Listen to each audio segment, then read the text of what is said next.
Hello, everybody. Welcome back. I'll tell you what, if one thing I can say about the J&R podcast, we are consistent. I don't think we've missed a show in quite some time. So we've been here every Saturday, and it's not just me, man. I can't do this by myself. You know him, you love him. Here he is, the co-host and co-founder of Coca-Cola. No, I'm just kidding. Here we are, J&R's podcast. It's the Butcher, man. Here he is. That's right, Mr. Consistency. That's it, man. Oh. Well, we've had an interesting week, haven't we? I'm telling you, man, I have to say,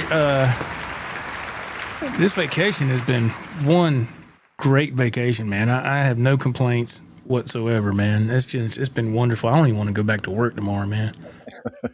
Dang. Don't go.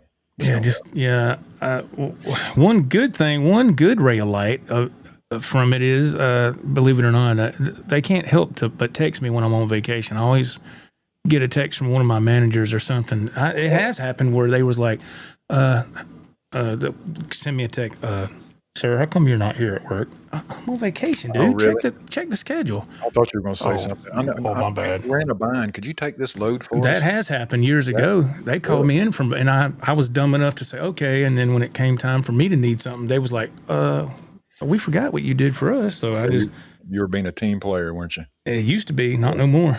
Yeah, they don't remember all the good stuff you did, just the bad. I just remember the bad stuff, yeah. Good stuff. But despite all that, it's been a wonderful vacation, man. It's been fantastic, and we got to do a couple of guitar shop trips as well, and long overdue, yeah.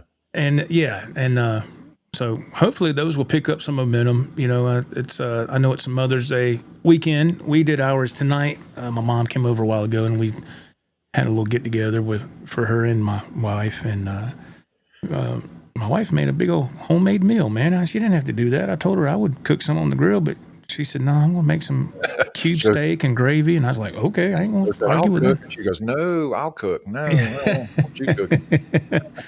I couldn't have made that stuff that she made. There's no way. But anyway, man, so how's I've seen you in about, 12, 13 hours. So something like that, yeah. I had a good day today, man.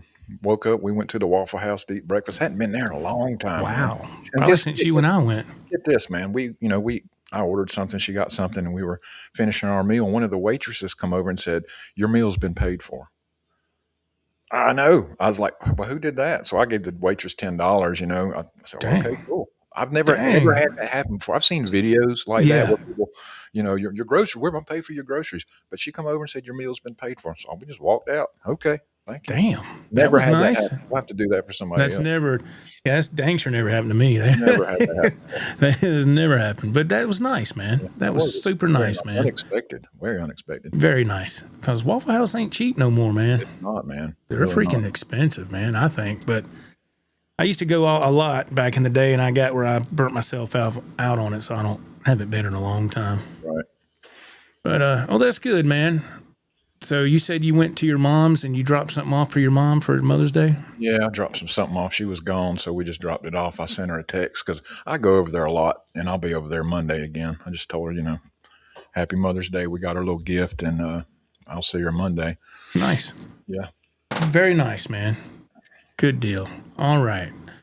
Well, let's go take attendance here, as Ralph says. Roll call. Roll call. Yeah, here we go. First up is Dave Orkin in the chat. What's up, Dave? How you doing, Dave? Man? Nice to see you, man. Thank you for being here. Rod, what's happening, Rod? Good to see you, man. And you must see something already. I do. I look ahead, man. And if you see me laughing, I done looked ahead. That's what it is. Scott from New York. Good evening, Joe and Ralph. I hope you had an excellent vacation, Joe. Yes, sir, I did. Thank you. I did, man. It was wonderful, man. It was fantastic. Mr. Tommy P, rock and roll. Hey, man. Nice to see you, sir. Thank you for being here, man. Let me scroll down and let's go to Mr. MPL. Hello, fellas, and everybody in the chat. How you doing, sir? Good to see you. Downtown AJ Brown. Changed his avatar, it looks like. There he is, Adam Brown. Hello to all my internet friends. What's up, man? Man, I told him. I said, look, you need to take that guitar put it on a dark background and have this done before the next show. I demand it be done now. So, I just messing with him, man. It was hard to see because it had that white background. It was kind of camouflage, but that's but still, that's awesome, AJ. Nice, man. Appreciate doing that. Appreciate it. Yeah, Ralph, appreciate it. You see, AJ, it didn't bother me none. I'm not complaining, but I demand it be done. Mr. Demand over there.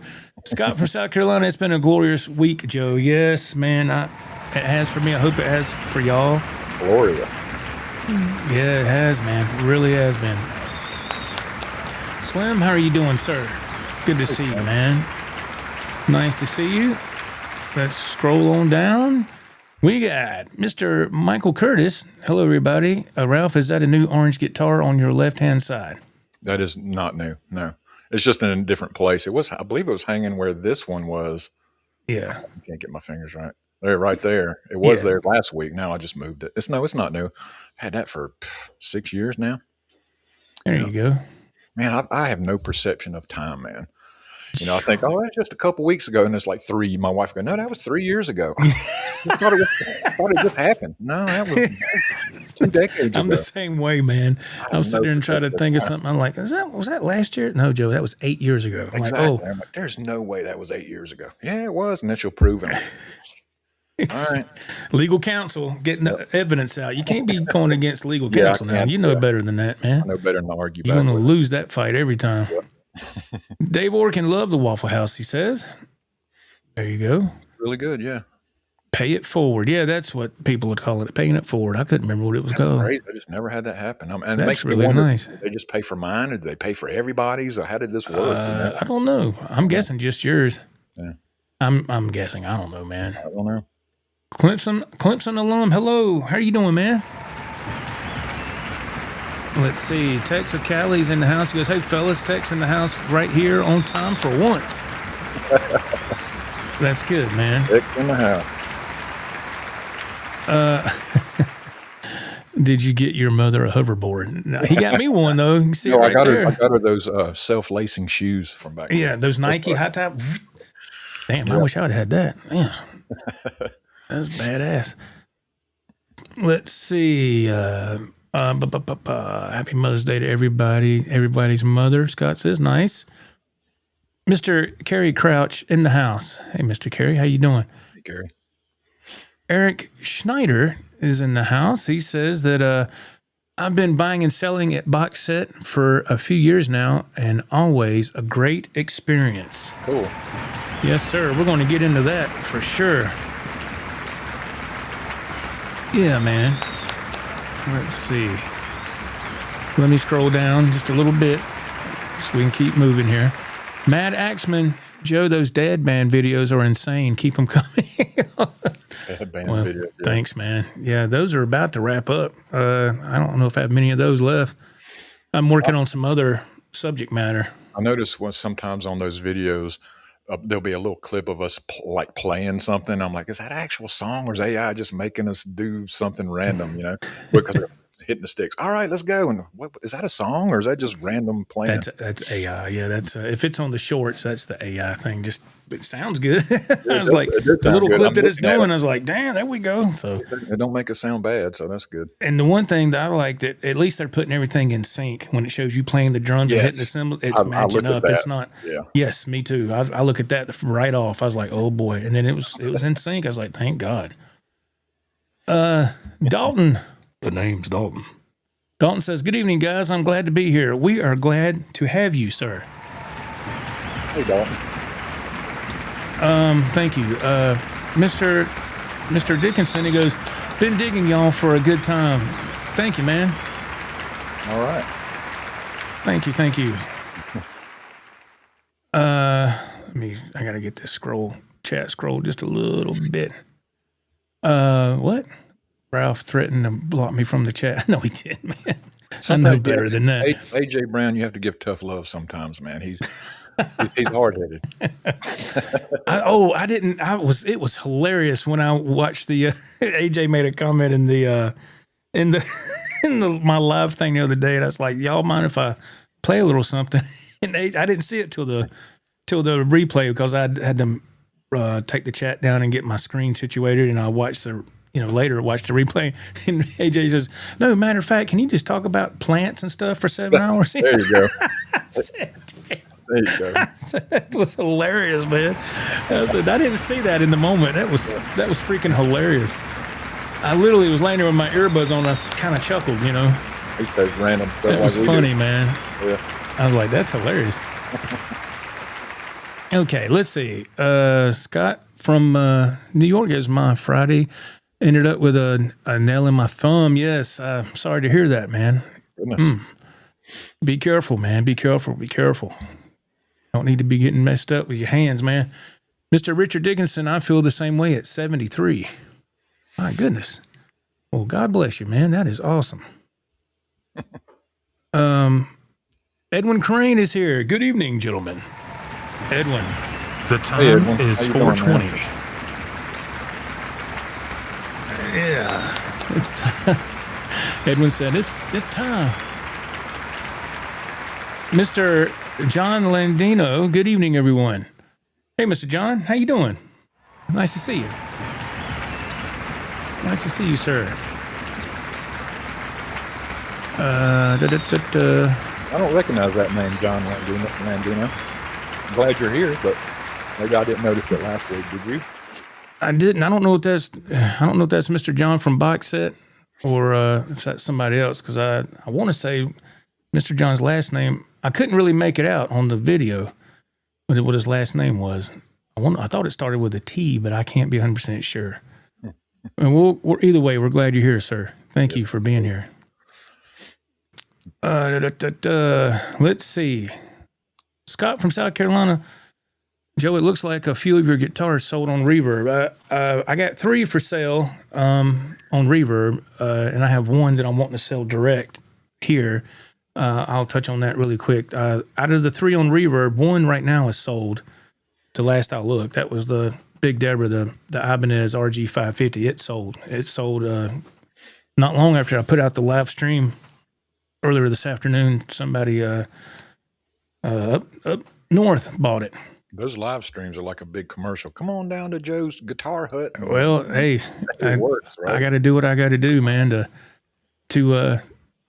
I got to get stuff out of here because somebody asked me, are you doing it because you want to or doing it because you have to? Or I said, well, it's a little bit of both, really, because I got stuff's coming in. I got to get some stuff out of here. Yes.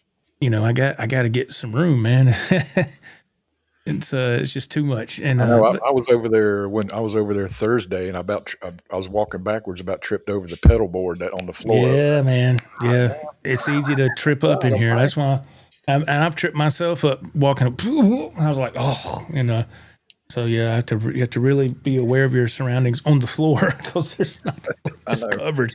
It's covered. The floor is just one big pedal board in here. It is. Mr. Captain Howdy, hello from Orangeburg. Yeah, not far out of the backyard.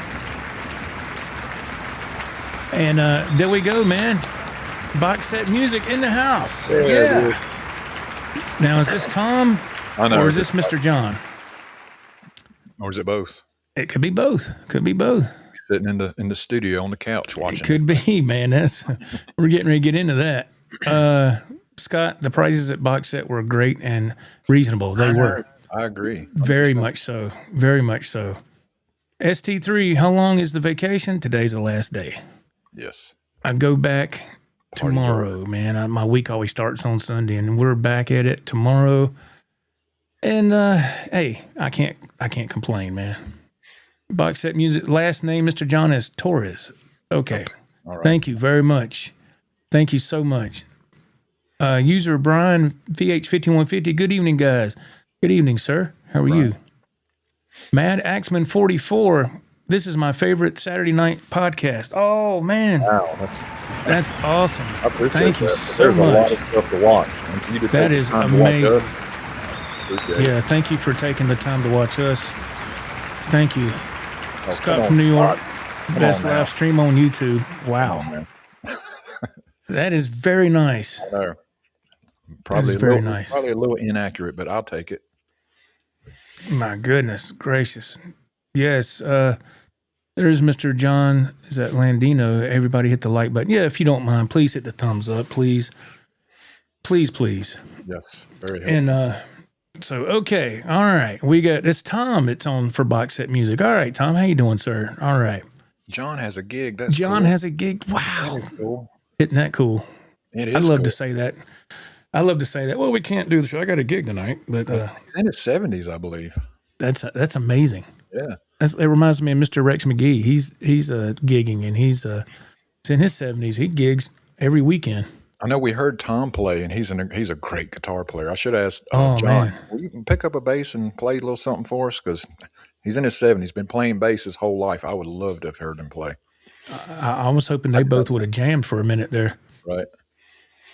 Jimmy Z, what's going down, dudes? What's going on, man? Jimmy Z. All right, we're getting caught up here. Borland, I want to retire. This will be my second time retiring. Oh, my goodness. Second time. My goodness. My goodness. All right. Carrie Crouch, he says that the Box Set Music Store looked awesome. I wish I had a local store like that near me. Mm-hmm. Yeah, let's get into that, man. So if for those of you who are new here, or maybe you're just joining the stream this evening, and well, if you're new here, welcome, man. We hope you subscribe and hit that notification bell so you're aware of all videos and live streams that will come out on this channel. To my left here, actually on the screen, I guess it's to the right, is Ralph. And my name's Joe, and this is the JNR Talking Guitars podcast. Ralph and I have known each other since we were 10 years old, so we've got a long history, and we've played music together for a long time, off and on. And we're getting serious now, just within the past few months. It's funny. We're just now getting serious. Well, it's funny. I mean, we've always played music, but it's not like we had an end goal. We were just trying to let's just jam and we would jam maybe once every 5 years or something. It just never lined up because of just family things in life. Now we're hitting it hard. So we're trying to make a go of it this time. With our kids are grown and all that stuff, so we got a little bit more breathing room, so to speak. That's a good way of putting it. But anyway, so yeah, if you're new here, we went to a wonderful guitar shop Friday. It's in the mountains of Fletcher. It's in the Asheville area, but it's a town called Fletcher, and I remember that name well because I have a cousin that he lived up there in his younger years. They lived up there for a long time. Then he moved to Charlotte. But it's Box Set Music. And Tom reached out to me. He's the co-owner of the store. And one day, was it last week or a week before? I can't remember now. And asked if we were interested in coming up there to check out their wonderful shop. And I said, man, absolutely. And if y'all haven't seen that video, man, at the end of this show, go back and watch that. Go back and check it out. And it's amazing. I'm going to be honest with you. When we got in the parking lot, I wasn't expecting what we saw when we walked through the door. I wasn't expecting that at all. You don't get that from looking on the outside. No, you don't. I mean, there was a guitar on a guitar stand in the parking lot. It just seemed, I said, well, I guess this must be it. There's a guitar. I thought somebody left a guitar outside. I thought, is that a customer? What is going on? I didn't know.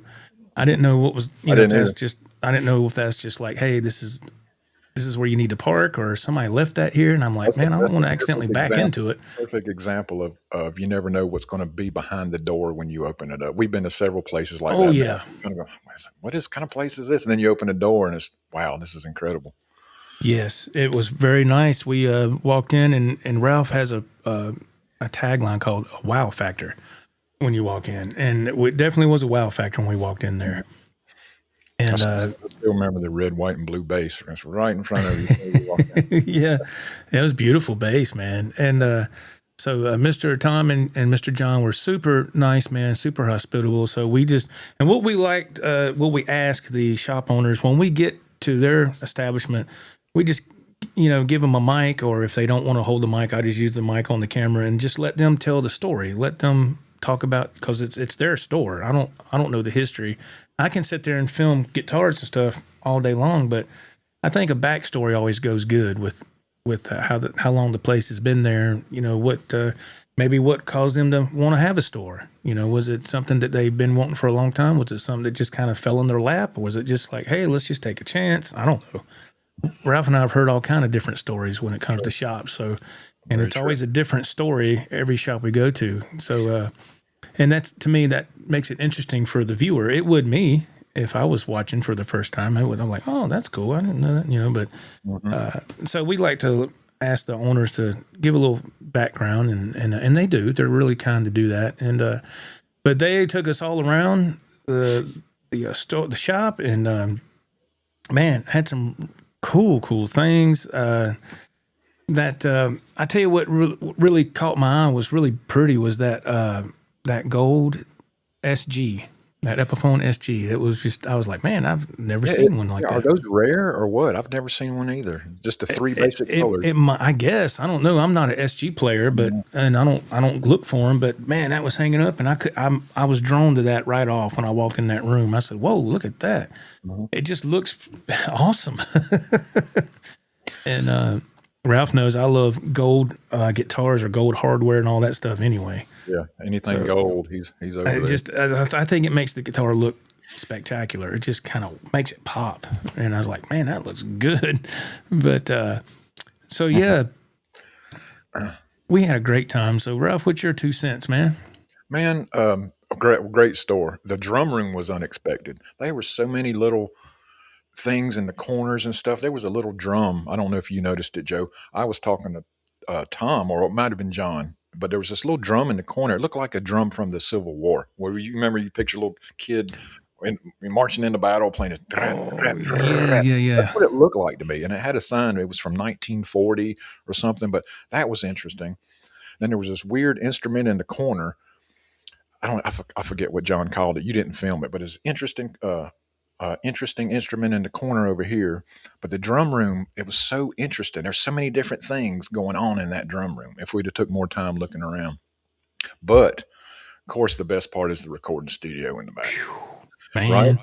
God, dog, that is the cherry on top. If y'all haven't been to Box Set Music, it's worth going just to check out the recording area and the recording studio in the back. I mean, it's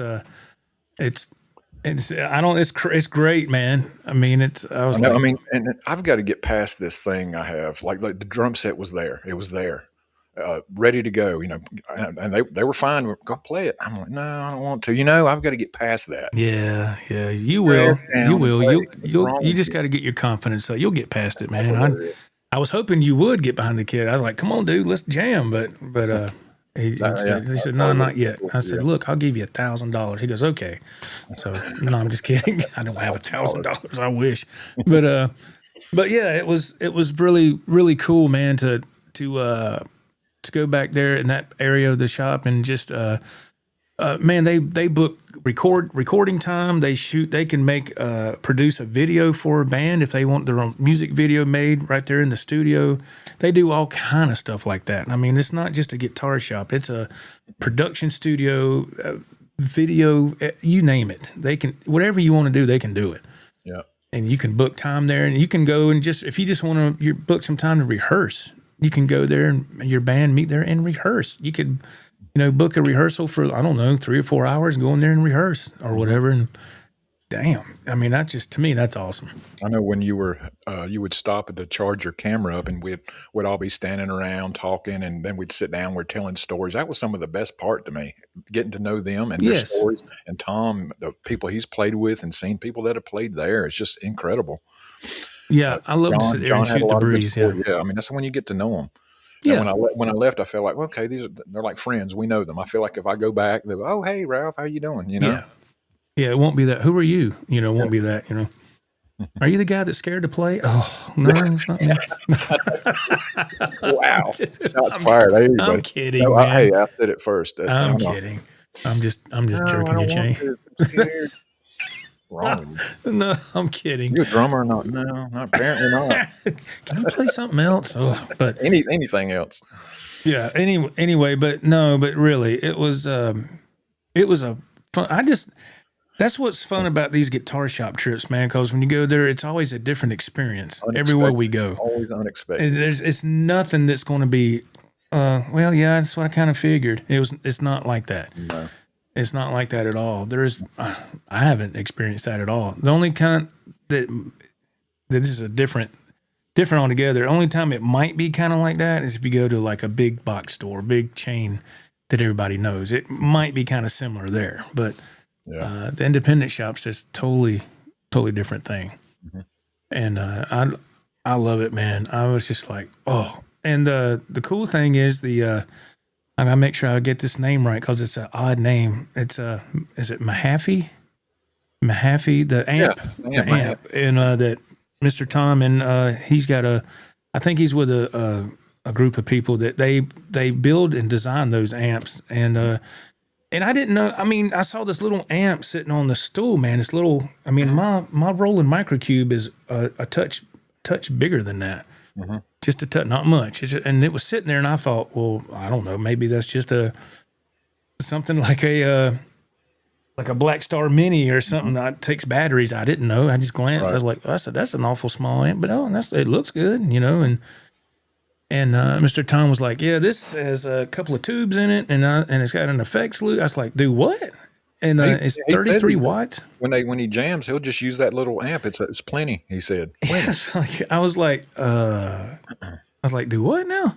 Yeah. And he's like, hang on a minute. He goes, plugged it up, turns it on, and he just starts jamming, and I thought, good God, man. I know. And he goes, here's this big brother over here. It's got the 12-inch 1x12 over here. And I thought, good God. And damn, that sounded good, man. It sounded good. I'm always impressed by somebody that just they turn on the amp and just start noodling around. And it sounds so good. And I'm just noodling around, not really thinking about it. Yeah. What is that? I don't know. Yeah. Yeah, Tom. He's a great guitar player, and he was so kind. He's got one of those old Fender. I forget what you call it. It says Strat on the headstock with that white font. You know, those came out like the mid '80s. Great guitar. And he said, "Man, I got this Strat." Because he told me on the phone, he goes, "I got one of those Fender Strats from the '80s. If you want to play it." And I thought, "Well, sure, man." I didn't know if he meant he had one hanging up in the store. Or if I didn't know. And I said, well, yeah, but it was his personal guitar, man. And I get there and he goes, here, man. And I'm like, wait, man, dude, that's your guitar. I don't want to just grab somebody's guitar. I mean, he offered to let me play it, but so I was put on the spot too. So my playing sucked. I was just, and I agree. And I agree with you too. It was, and the guitar was hanging because he's tall. Tom's tall. So his strap's going to be longer. So I was like, I felt like Duff McKagan, trying to play a bass, kind of play, and I was like, this is down by my belt buckle, and I'm like, oh God, I can't play like this, and I'm trying to hit, and I'm hitting wrong notes. And Tom said, been playing a couple of weeks? I'm like, yeah, that's about right. No, I'm just kidding. And so I said, but the guitar played great. So it was, my point was, he was kind enough to let me play his personal, that Strat from, he said, I've had it since like 86 or something, and he financed it from 88, I believe. Okay, and he financed it when he was a teenager or whatever, and he got it, and he's kept it all this time, and it looks brand new. Brand new. There's not a mark on it. I was like, holy crap! But so that, to me, that just blew me away that he would say, here, man, play this guitar of mine. I thought that was super nice. I was like, wow, that was really cool. So it's nice of him to do that, and the amp sounded great, and I was just. I wasn't expecting that for those amps to sound like that because I'm not an amp person. Like, I get that up front. I don't know jack crap about amps. I just plug in and play. I like tube amps, and these were definitely tube amps. So yeah, and it has 3 knobs on the top of the amp. That's it. 3. That's all you needed. You got a gain, a tone, and a volume. I think that's it. And it was awesome, man. I was like, holy crap. So next time, if we go up there, Ralph, we got to get a game plan together. Yes. I'll ask him if I can play through that 1x12, and you get behind the kit, and we'll just jam and have some fun. Yeah, exactly. We'll get something together, and I'll take my guitar. You can take, if you want to take if you need your sticks or whatever. I don't know. Well, drummers, what they need, but. And I don't know. Does that make a difference if you use your own sticks? I don't know. It's kind of like me I like to have my own guitar pick. I don't like to use a random pick because it's probably going to be thin and flimsy, and I don't like that. I don't like to use some big old fat sticks. I hate that. Well, tree trunks. That's ridiculous. Yeah, I mean, I'm not that picky with the sticks, but Well, you can bring a pair, and let's see. But we had an excellent trip there. They were super nice. If anybody's in the Asheville, Fletcher area, or just whatever, in the surrounding area, go check out Box Set Music. They are super, super nice people. You will be very satisfied going to visit that store. Mr. Tom and Mr. John are very down to earth and just good people, and they're amazing. So let's give it up for Box Set Music. Yes. Big shout out to them for letting us come visit. Had a great time. I'm just going to go back a little bit on this chat, not all the way, just a few. We don't get far behind. I don't want to get... so if I missed your comment, if you want to type it again, if you feel like it, feel free to do, and I can to do that rather, and I can try to read it. So I had to keep moving. I don't want to get too far behind. Clemson alum says, Joe, I wrote a song with the Suno app today for my wife for Mother's Day. I wrote the words, and Suno put it to music. It's so amazing. Thanks for telling me about that, man. Hey, I got to give credit to Acater. Acater was the one that brought it to my attention sometime last year. And he sent me an email and told me about it. So I write all the lyrics, I write all the guitar parts, and Suno kind of arranges it and provides the vocals and the drums and the bass line, but the guitar parts are mine. And so it spits out a guitar line, but I mute that. I don't even listen to what they do. I just do my own thing. But I love Suno AI. I love it. Scott from New York, you guys need to get out and just jam at one of their open jams and just rock, man. What comes out is what comes out. It's not about perfection. Yeah. Oh, yeah. We will. You're not wrong. We will, man. It's a stupid phobia I got to get past. And Joe's like, how are we going to play out if you won't even play it? No, at dude. Least me and Joe are playing, it's different. I know what we're doing. We know what songs we're doing. Yeah. I got them down. I feel confident about that. And I'm just messing with you. But I went through the same thing. And what got me over that was playing live. That's what got me through it. And I was like, oh, this ain't bad. And there's going to be times you'll stumble, but who cares? I've done it. I still stumble, but I just love to play. You will get it, man. It's no big deal. It's no big deal. There he is, Mr. Rex McGee. Hey, Joe and Ralph, how are you guys doing? Y'all did a great video on Box Set Music. Thank you, sir. What a great store and a bunch of nice guys. Ralph, you are really a good drummer. You should play on a set. Tom said the same thing. He said, I've seen you play. Why don't you just play? I still, no. You will, man. You will. And he started playing something like Rock Candy or something. We can play this. And I should have sat down and started playing, but I didn't. It's all good. Dude, it's okay. Stop beating yourself up. Upset. Calm down. It's all good, man. Scott from New York, he says, learn to just be yourself when performing and take mistakes in stride. If Eddie hit a wrong note, and it made the album. And here's what I take Eddie said his father told him this, and I've done it and it works. If you make a mistake, do it again and smile and act like you meant to do it. Nobody will know the difference. I was like, yeah. So I've taken that advice and I've done it plenty of times. And it works, Bree, it's the HM Strat. They had reissues a few years back. Thank you. Yes. The HM Strat. I couldn't keep up with it. Awesome guitar that Mr. Tom had.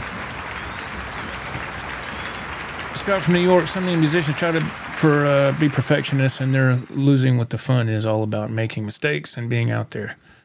Yes. Mr. Tom of Box Set Music, he's in the chat. He says, we are always welcome, Ralph. Welcome to come. I figured we were. They made me feel welcome. They made you feel welcome. Oh yeah. Come back. Yeah, they make you feel right at home.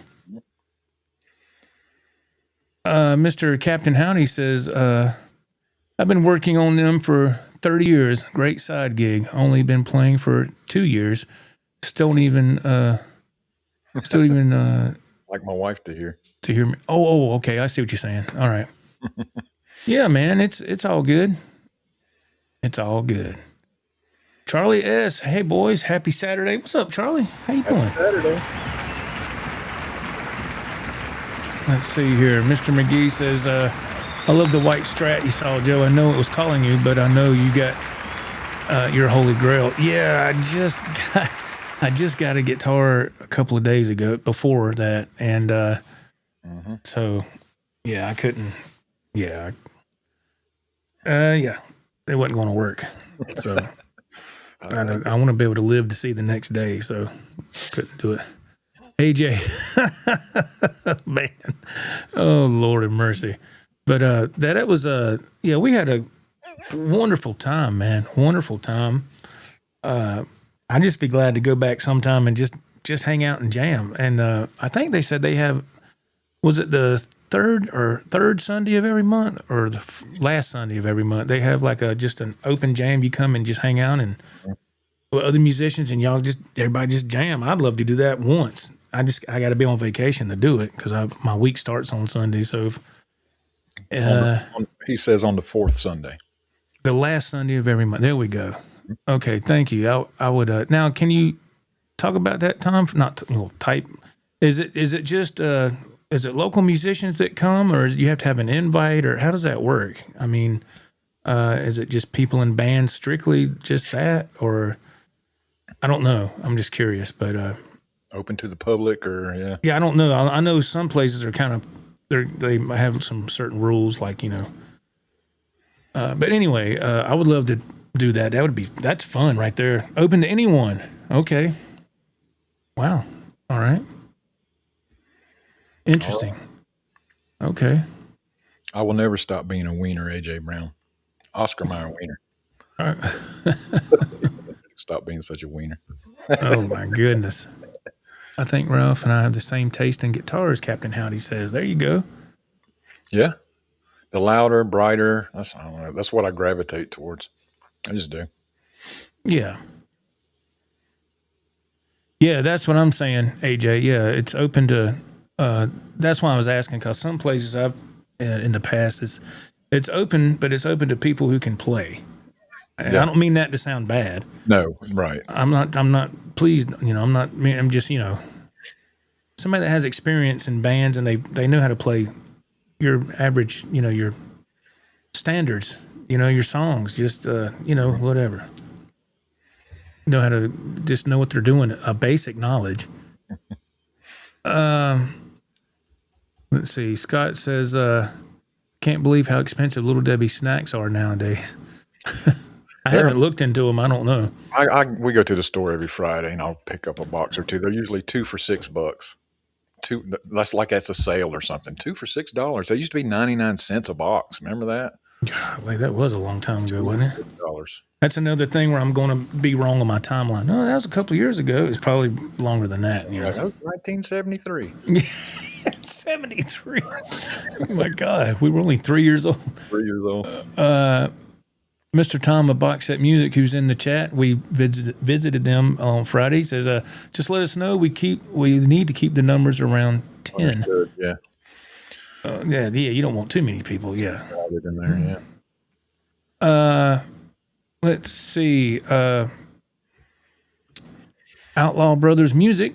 He says, other than a guitar, do you need to bring any other gear? They got it there. They got the drums there, the amps, the bass amps, the microphones. I noticed even the drums were mic'd. There was a mic going to drums are mic'd. It's got the glass in front of the drums. I don't know what you call it, but screens to I guess keep it everything. All you need is if you play a bass or a guitar, just bring that and your maybe a cable. I don't know, but they got that too. But maybe some talent. Yeah. Yeah, but just they got it all there, man. And that would that'd be cool, man. That's so yeah, I'd just say just bring your guitar and I like to have a wireless, so I'd probably bring my own little wireless, and hook it, because I like to be able to move. I can't stand getting wrapped up in a cable or something. That drives me crazy. Right. So let me see here. Let me see. I got to go back a little bit. Okay. Mr. Tom is here, Box Set Music co-owner. He says, can Ralph play the guitar and Joe play the drums? No, I am not a drummer. I can't do nothing. If I tried, it'd be a train wreck. So the drummer's over here. Yeah, that's him. But he can play. Yeah, he can do it all. Ralph can do it all. But I'm restricted to one thing, and I could play bass. That'd be it. But I play bass like a guitar player. I don't use, I use a pick. So people's like, "Yo, that's not playing bass." Like religious, yeah. Okay, dude, whatever.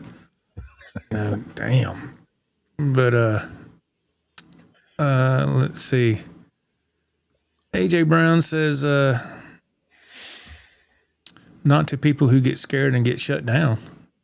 Oh, Playing, I guess. I don't know. Mr. Captain Howdy says, so not me. What, getting there and jamming? I don't know. Not quite sure. It gets scared and shut down. Like I do, apparently. No, that's no big deal, man. Let's see. Scott from New York says, when I first started, this man, I think he meant band. When I first started this band I'm in now, 12 years ago, we had a drummer. We were playing out and the gig during the middle of the song, he made a mistake and he literally stopped playing the drums. Now, that's something I don't do. I keep That's going. not good. I drop a stick. I'm still keeping the rhythm, and I'll go pick it up, and I'll jump back in. I don't. That's one thing I don't do. That's one thing Everybody stop. Let's do it again. Oh no! That's the worst thing you can do. Yeah. When at our last practice we were doing that, and Ralph, I don't know if if it fell or it broke, I can't remember, but he was doing stuff with one, he went tried another, he went right back like nothing happened. I was like, holy crap. I said, that's being prepared right there. Yeah. That's all right. Jit Boy in the house. What's up, man? Hey, Jit Boy. How you doing, sir? Good to see you, man. Let's see.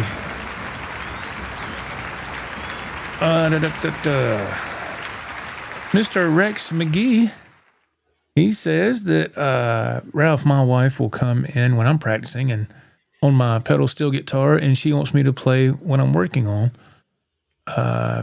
Just stops by and says that was cool. My confidence took a I don't know if he meant it took a bit to play. Okay, yeah. It's all right, man. Yeah, it's okay. It's all right. We all go through that, and I still go through it. So yeah. Even people that are on big arena stages, not that there's many of those left, they still go through that too, you know. I think that's a good thing. That shows that means you care about what you're doing, and it means I care. It means you care, and you're you're excited. You know, if you're not a little nervous, then something's wrong. You know, and like okay, do you not want to be here? What's going on? Let's see. Let me see here. Let me scroll this down just a little bit here. And Jit Boy, let's jam. Where? Emergency guitar? Where? He's ready to go, ain't he? He's ready. Always bring two guitars with me. Always take a backup guitar. Yes, always. Nobody's gonna wait for you to change a broken string. Yeah. Oh my goodness, you don't want to do that. Yeah. Yeah. That's you don't want to sit there and you don't want dead air at all. Don't be that guy. No, you don't want that. Jit Boy says, I love the box set studio mom and pop shops. Yes, man. Thank you. Yeah, we had a lot of fun doing that. It was a lot of fun. Really cool.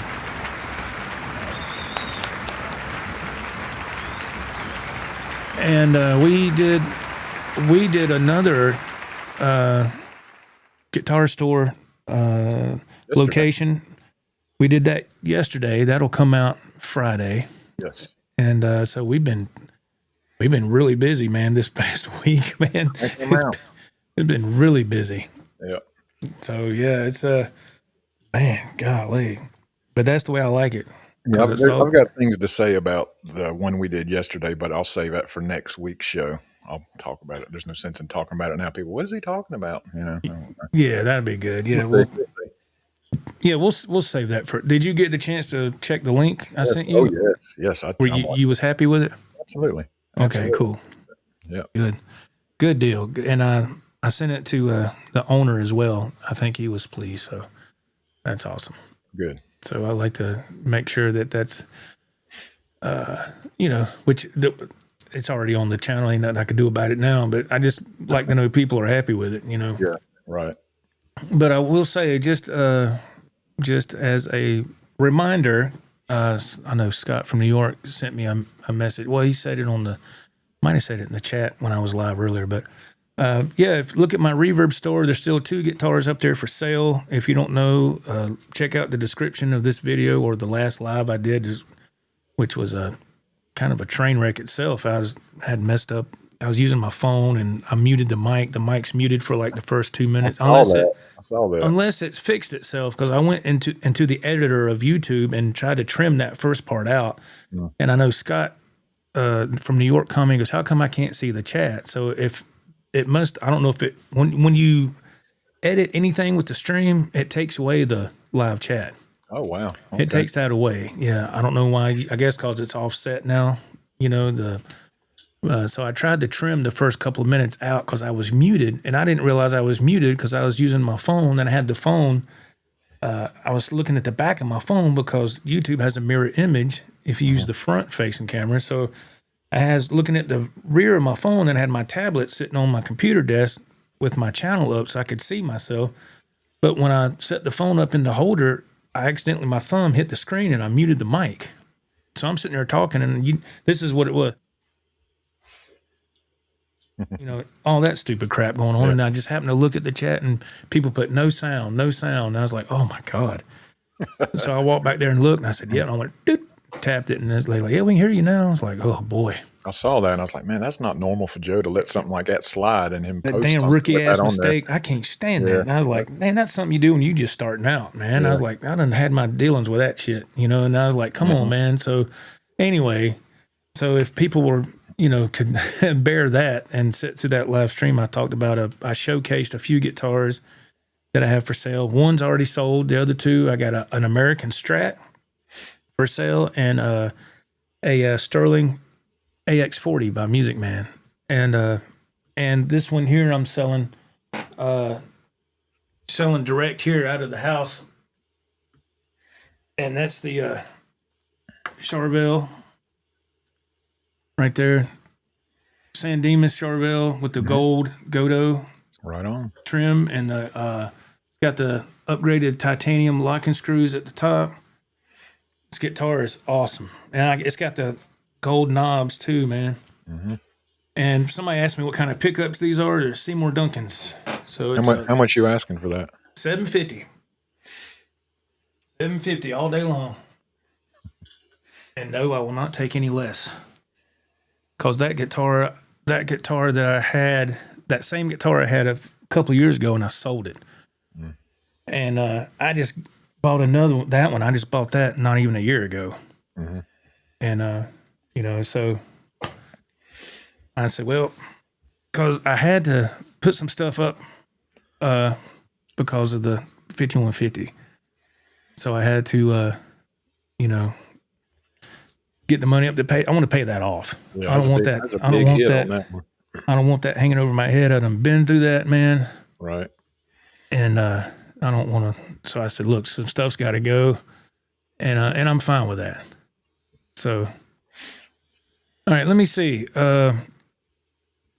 Downtown AJ Brown. So, Joe, tell us more about that karate kick on the bully's head. Did that actually happen in real life?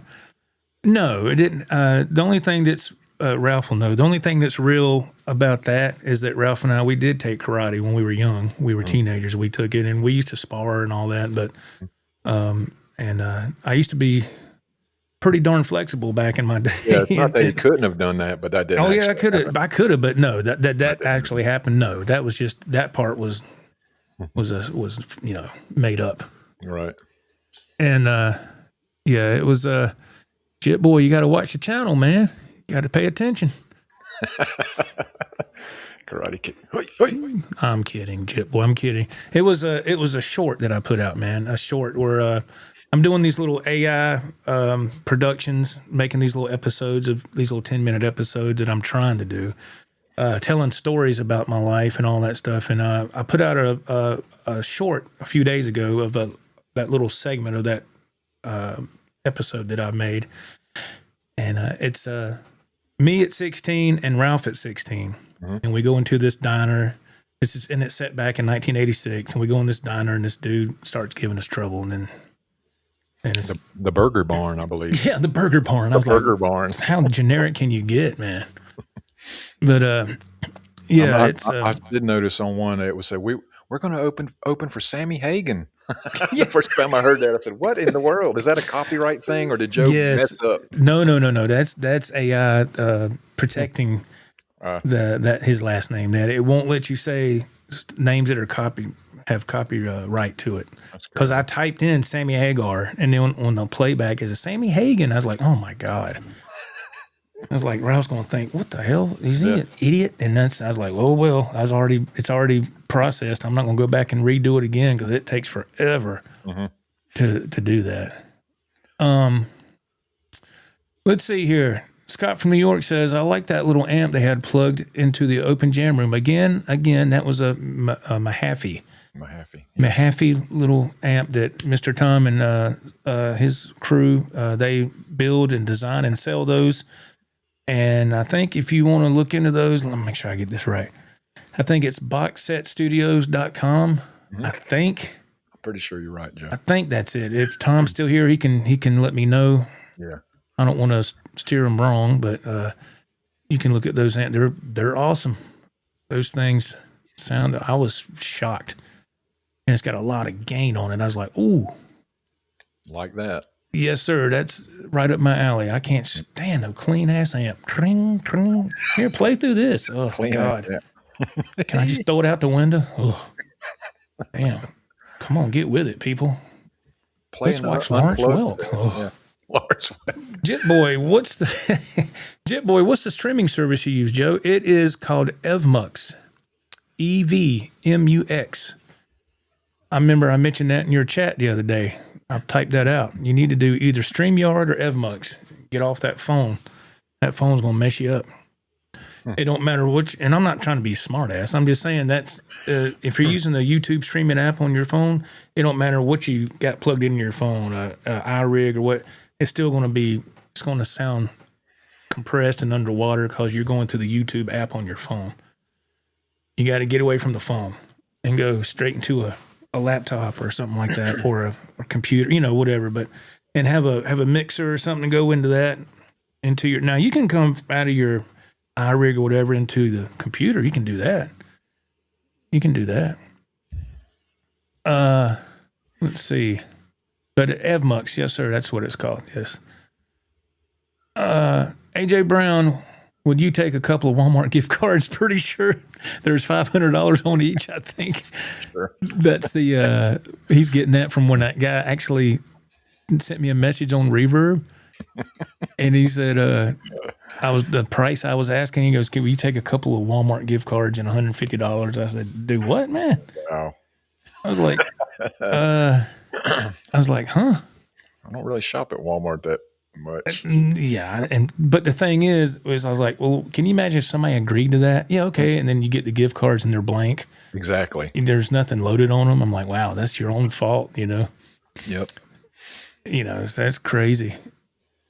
Have not got shorts yet.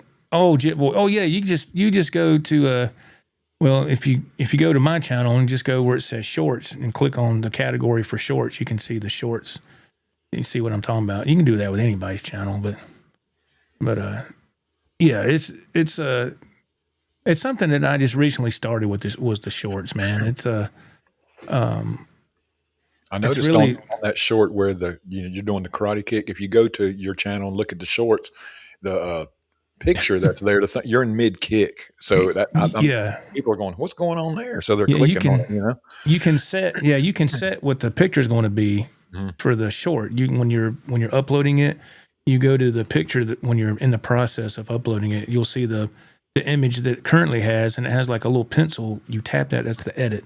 And it shows you, and it has a little slide box, and you slide it to where you want it to be on the video for your thumbnail. So and I didn't know that for the longest time. I thought you just had to take what it gave you. I didn't know you could adjust it, so I didn't know that. But yeah, so that makes it you know, That I reels look at them other in. people's shorts and I'm like, they're YouTube shorts, that is. And I was like, yeah, what kind of shorts are those? Levi's? What is that? Those jorts. But so I just look at different things and I was like, how do they do that? And I just said, oh, here we go. Okay, I got it.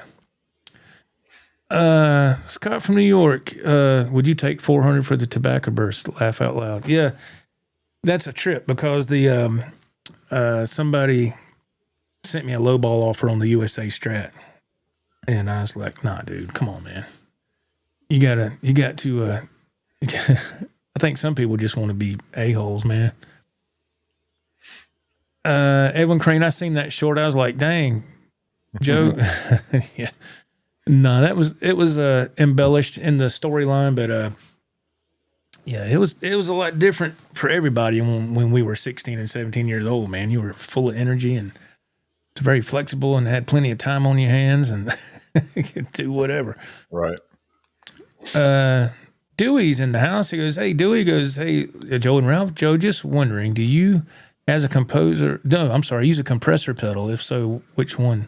No, sir, I do not.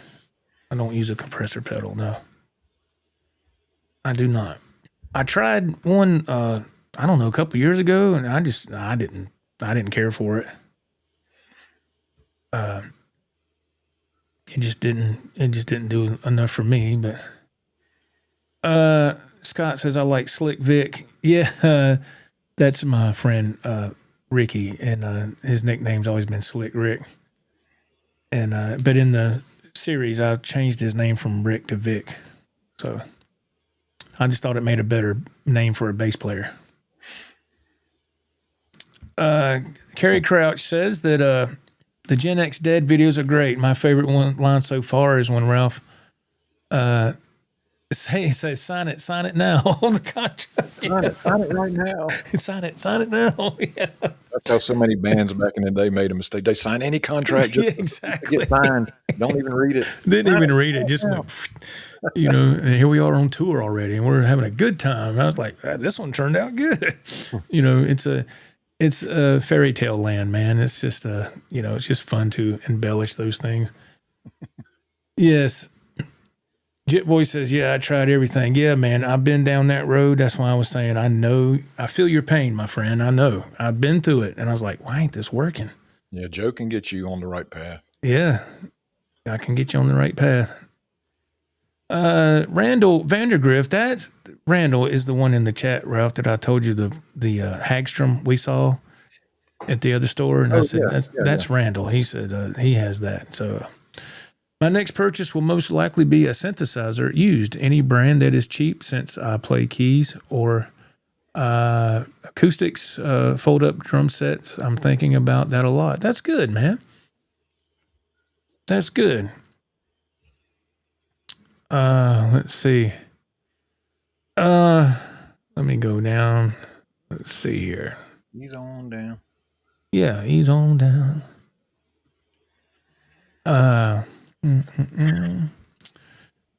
Yeah, man, I hope y'all are feeling better, Jet Boy, you and your son. Man.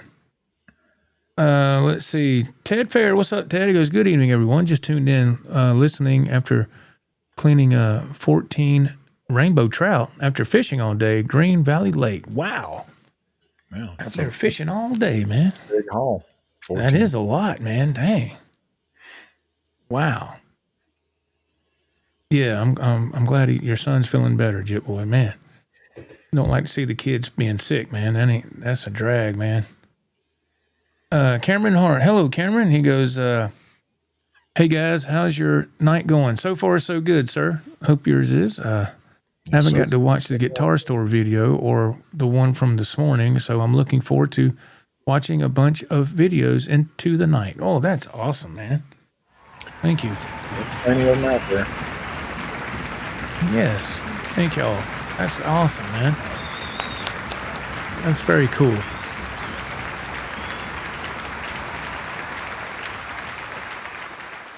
Yeah, that's yeah, we just try to do these shows every Saturday, man. We try to cater the show to the chat, and that's one thing that I can say that you don't see on a whole lot of other channels. I mean, They may read one or two here and there. In my experience, I'm not saying that it's like that all the time now, but in my past experience, that's what I noticed a lot. And then these were big channels too, man. These were, I mean, they had like hundreds of people in the chat, and it was a lot. And I was like, dang. And they'd read one or two, and they wouldn't mention the person's name. They wouldn't. I don't know if they could highlight chats back then, and but it was just they would kind of just brush them off, and I just never understood that.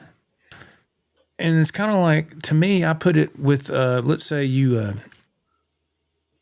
go to a show, and this is going to be a funny comparison, but that's all I can think of at the moment. And let's say you pay for a meet and greet, Ralph, those things ain't cheap. And you go, all right, it's your turn, and they go, hey, how you doing? Next, and that's it. Yeah. And it's like, no, wait a minute, man. Like they don't even want to be there. They don't want you to be there. The whole thing. Yeah. That's how I kind of equate that too. I'm like, dude, I don't have to be here in your lame ass chat. You can you can do a little bit better than that. Right. Just but and you got the channels that all they read are super chats. That's it. They won't read. They might read one or two, but for the most part, they just read super chats. And I'm like, wow, man. Yeah. And just always drove me crazy. I know. Without the people, they wouldn't have a channel. That's it. I mean, that's when the person made a channel, he had 0 subs, 0 audience. And then, over time, well, it takes everybody's channel, it's different. They build up an audience, and you got to keep your audience in mind and always be thankful that they're there. And so, yeah, that's what we try to do here. So thank y'all, everybody, for tuning in every weekend. We appreciate it.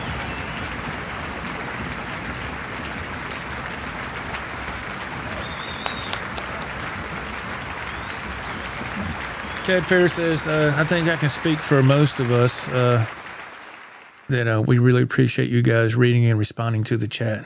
Thank you, man. Appreciate that. That's really nice. Going. It gets the conversation going. That's how the Little Debbie song was born, because of the chat. Yeah, that's right. Because of the chat. That's exactly right. Yeah, that's exactly right. Yeah, there was a lot of things that were brought to life because of the community. Yeah, sure was, man. Absolutely. Scott from New York, he says, yes, I agree 100% with Ted. I appreciate you reading all of our chats. Yeah, thank you, Scott. I appreciate that. There might be some that I might have to skip if I get kind of behind, so please don't take that personal. But when things get really busy, and because we wanted to talk about box set music tonight, because we went there Friday and they were kind enough to have us there. And so, we want to show them some love. So I know I missed a good portion of the chat, and just kind of hard to do everything at one time. But yes, let me speaking of the chat, wow, this thing's moving. Hang on a second. Ralph's like, well, hurry up. Oh, okay. I know, I'm always waiting on you for something. Wow. Captain Howdy, it's nice to have someone local with similar taste in music and guitar to watch. It's very much appreciated. Oh, thank you, sir. Cool. That's nice. Scott from New York, just goes to show you that reading everyone's chat, you appreciate everyone that's in here. Yes, we do. Yes, sir, we do. We appreciate y'all very much.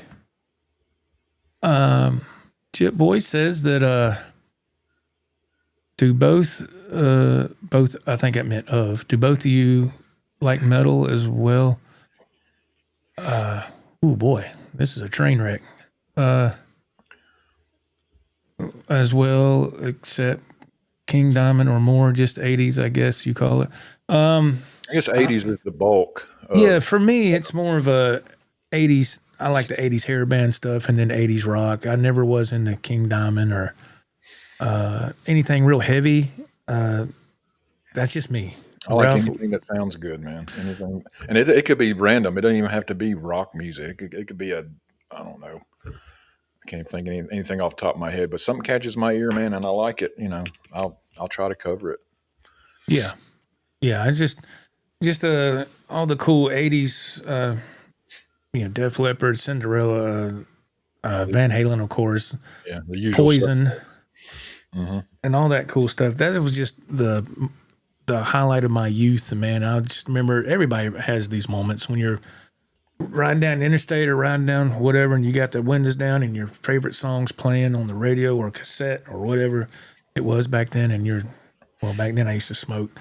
You riding around and get to smoke, you think you're gonna be young forever. Right. All those songs that you wish you could play back then, I like to recreate them now. Yes. Prove my point. Yeah, I can doesn't that feel, even today, don't that feel good? It does feel good. It's like, man, it might have took me 35 years, but damn, I can play it now. Yeah, I can play it now. Because I never was a quick learner with a lot of stuff. I still struggle today big time on a lot of stuff. And I'm like, man, what the hell? And it used to, when I go to the music store, back then it was Reliable Music, and the salespeople there were excellent guitar players. And they had the hair. I mean, this is right, it's 80, let's see. We got our first guitars in 86. So this in mid 80s. I'd go there I didn't have any money. I'd go there just to hang out. And a couple of the salesmen I went so much, they knew me by name. Not that was a big deal, but it was a big deal to me. And I was like, oh, they remember my name, And then and he said, man, you seen this, Joe? Look at this new Kramer. And back then, Kramer, when they were talking about, Kramers were new. Yes. And I was like, nah, man. And he's like, here, man. And they had this area that had all this, we can't see it, but it was a rack thing set with all these different, and I didn't know what all that stuff was back then. Just looked cool. All these lights blinking and all this. And I was like, whatever that stuff is, I bet it's expensive, And and they had these two stereo monitors one on each side, and they had this drum stool that you sit on. So you're right in the middle of that stereo sound coming at you, man. And he plugged in that Kramer and he hit some stuff and he goes, let me see here. And he started doing the intro for Hot for Teacher. I was like, oh my God. And then he gets done and he goes, all right, here you go. And I'm like, what am I supposed to do? What you want me to do? Just hold it? I mean, okay, yeah. And the guy's, come on, man, it's all right. And I'm like, dude, you just made me look like a fool, So he wasn't trying to do that. I did that to myself, just feeling dumb. But a lot of times I would go and I'd see people playing riffs or whatever, and I'm like, ooh, I know what that is. I remember hearing that on the radio. To me, that was a big deal. To see somebody play something you've heard, I'm like, wow. Yeah, I mean, back then I was like, holy crap, what was that? And then, and I never was shy enough where I'd walk up to somebody, hey man, excuse me, hey, can you play that again, please? And 98% of the time, the person was like, yeah, no problem. I said, can you really quick, can you just show me what you're doing? Yeah, right here. And I try to retain that. And of course, by the time I got home, it was gone. Yeah, you didn't know. Because I was like, what was he doing? Damn, what was that? Because I didn't have enough knowledge. But I remember walking in there one time, this guy, back in the day, man, when you had gas stations and the gas stations had their own garages when the mechanics would work there. And they have those gas station shirts on and they're, blue work shirts, which, I wear a blue work shirt still today. And I saw one of those gas station dudes at Reliable one time. He was playing a cool ass guitar, and I was kind of over here, but he was playing through that rig I was telling you about, and I was like, man, he sounds good. I'm trying not to look at him. I'm just but I'm listening. And all of a sudden, he does the intro for Cat Scratch Fever, Ted Nugent. He nails it, and I went, whoop. And I said, whoa. And I walked right over there and I said, excuse me, man, can you do that again, please? He's like, yeah, right here. And back then I couldn't remember what he did, but just to watch his hands just blew me, because you could tell, I could always tell if somebody's hands were coordinated enough that they knew what they were doing. Mm-hmm. You've seen somebody that hasn't been playing long, they're like, like they don't, they ain't quite there yet, but seeing somebody that's seasoned always floored me when I was 16, 17 years old. I was like, damn, that's what I want to be able to do that one day, But you see somebody that's just learning, and you're watching them, and they're holding the pick, and they're holding the pick in their hands all away from the guitar. They're not resting their hand on the guitar, or they're holding it away. I'm like, oh, okay, that's one way of doing it, I guess.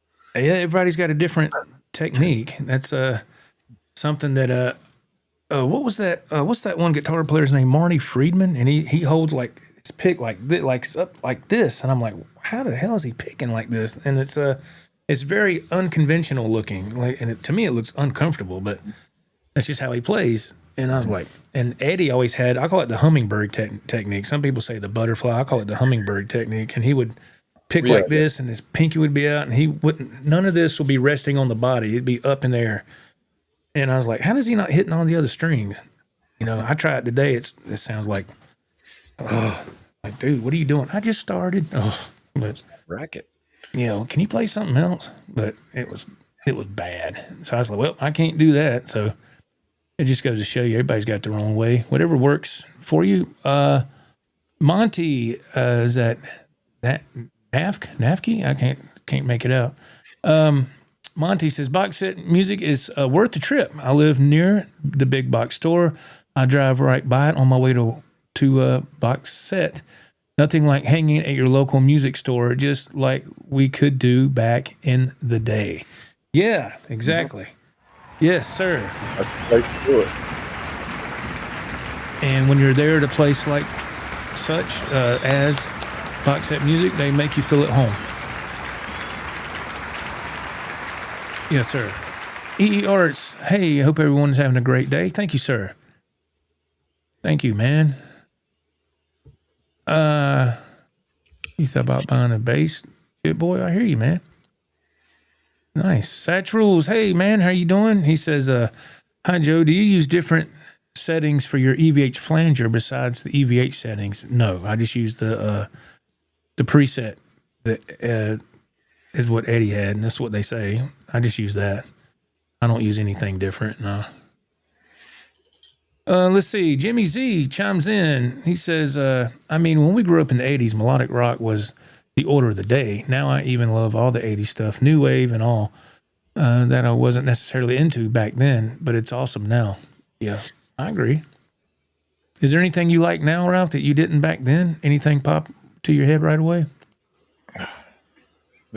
No, not. I mean, I'm sure there is, but nothing sticks out. If I think about it during the show, I'll stop the show. I got it. I'll let you know. Thompson Twins. I don't know about that.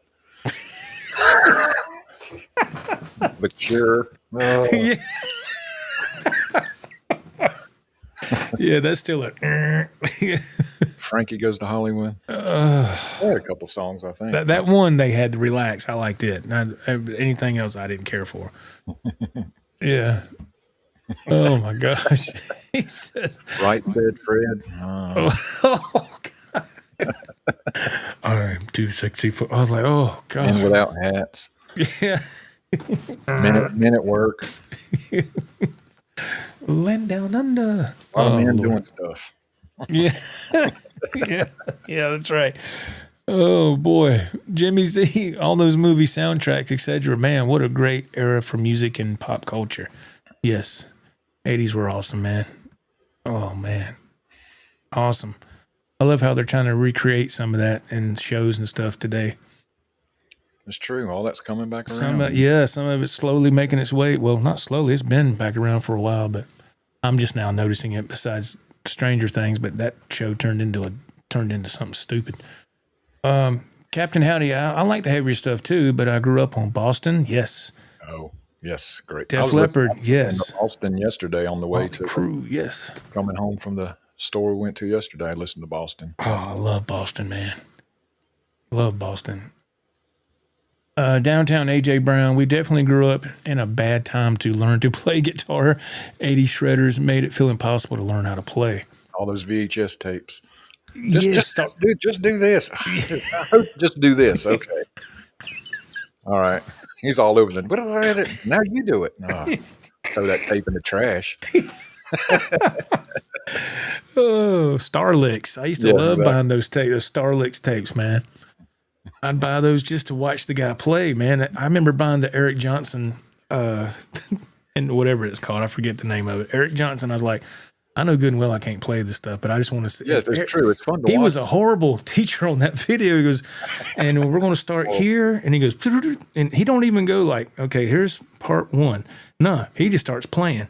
Okay, I'm going to do it again slow. Here's at normal speed. Okay, now I'm going to do this slow. I'm like, what? I know, and they'll start Dude, that's not talking in slow. Greek. They'll say this is A minor diminished in B Mixolydian scale. What are you even talking about? What are you saying? You're just making up stuff. Just making up stuff. Your Honor, this is false information. I object. But where's our legal counsel? But no, but yeah, I would just, and I'd be like, wait a minute. Oh, he's doing a B chord. Okay, just whatever. But yeah, all that fancy theory talk, I never got into that, which I should, but I just never.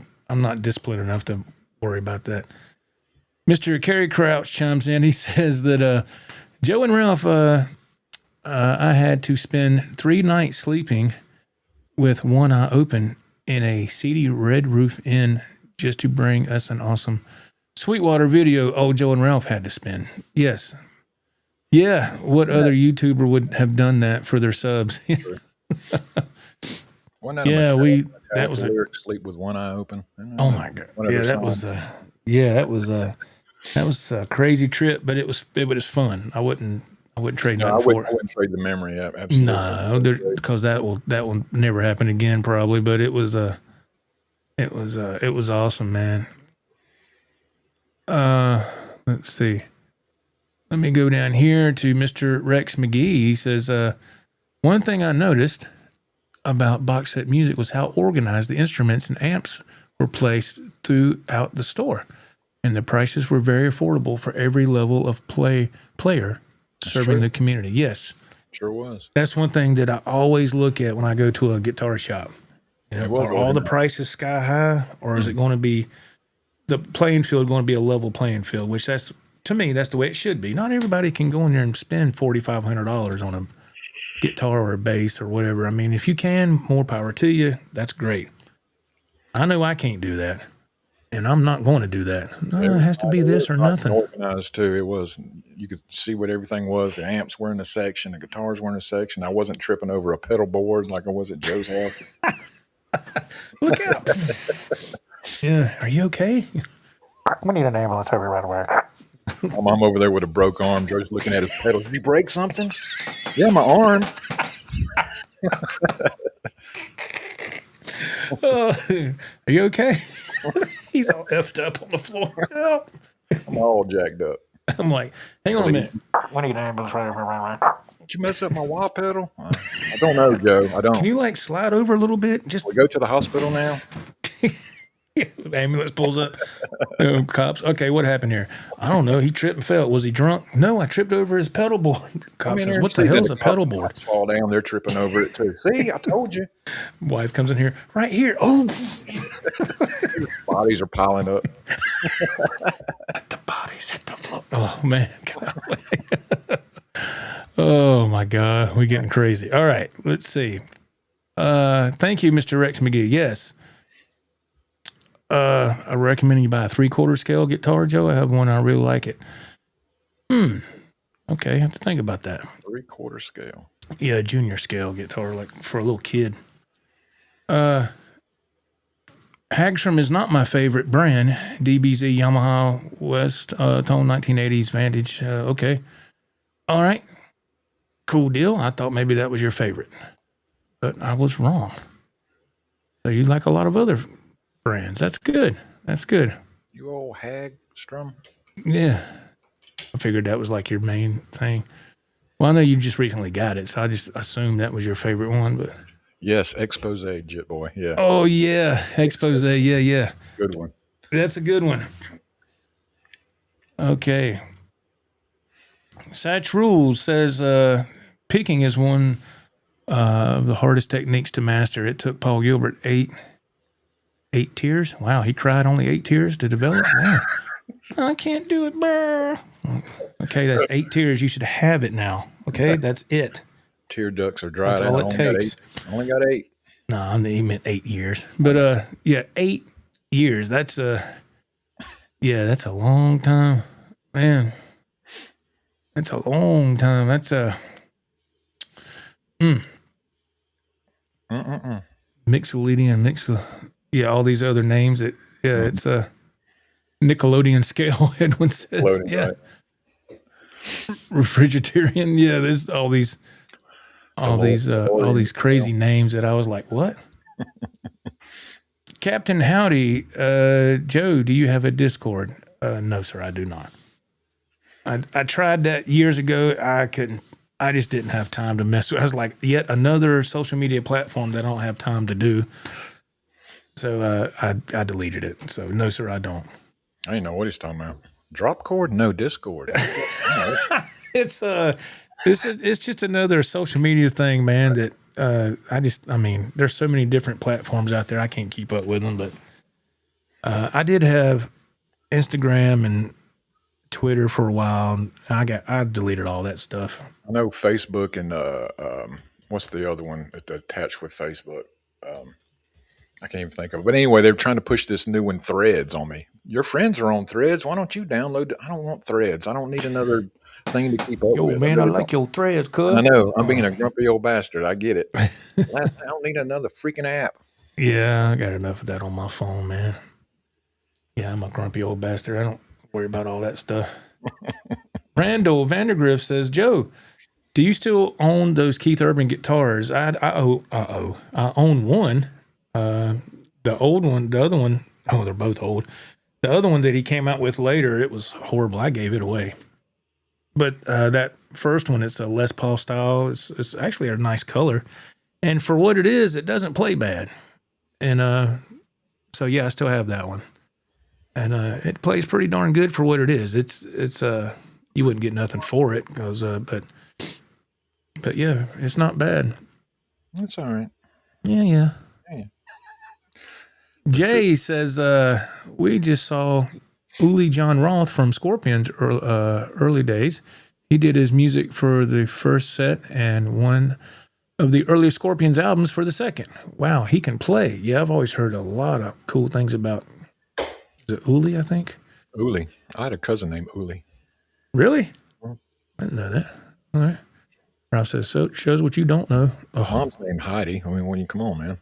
sorry. Get on the German bus with me. Come on. Yeah, let's take a ride. Scott from South Carolina, federal court ruled in favor of Dean Guitars after the estate of Pantera's Dimebag Darrell sued the guitar brand in 2021.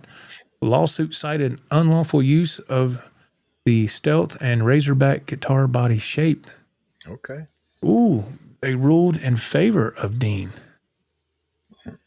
Oh, wow. Well, that's good. A win for the guitar brand, right? I guess I'm saying that right. Let's see. Mr. Curtis, Joe, my cat. What? My cat heard you laugh and started watching the live stream. Well, we welcome everybody. Yes. Welcome all species. Hey, kitty. That's cool, man. That's cool. Texas Kelly, hey, now that I know Butcher, is it cool if I ask questions? Sure. Okay, like what is Ralph's favorite cut of meat and what to stay away from? My favorite steak I ever cooked was a top sirloin. Really? Coach, can you ask that and about just music? Ralph, what do you say? My favorite cut of meat's a ribeye. I mean, of course, the filet is the best cut of meat, but I love a ribeye. Yeah, ribeye's my favorite. I stay away from top round, bottom round. Those are tough. Eye round, anything with the name round on it. Don't buy that. You're welcome. All right. I was actually thinking if I was still working, because I come across a channel where this guy has his phone set up and he's just cutting meat during the day. I'm like, I could have done that, cut meat. And apparently people like watching that. Everybody else's job's always more interesting than yours, Mm-hmm. People like watching somebody cut meat. I said, I could have done that. Just, yeah. No. I was thinking when you were still doing that line of work, whenever I would go to try to find steaks at Ingles up here for if we had them on the weekend, I always thought, I bet Ralph always made sure he had the best cut of ribeyes if he took some home. Well, yeah. So I know I would.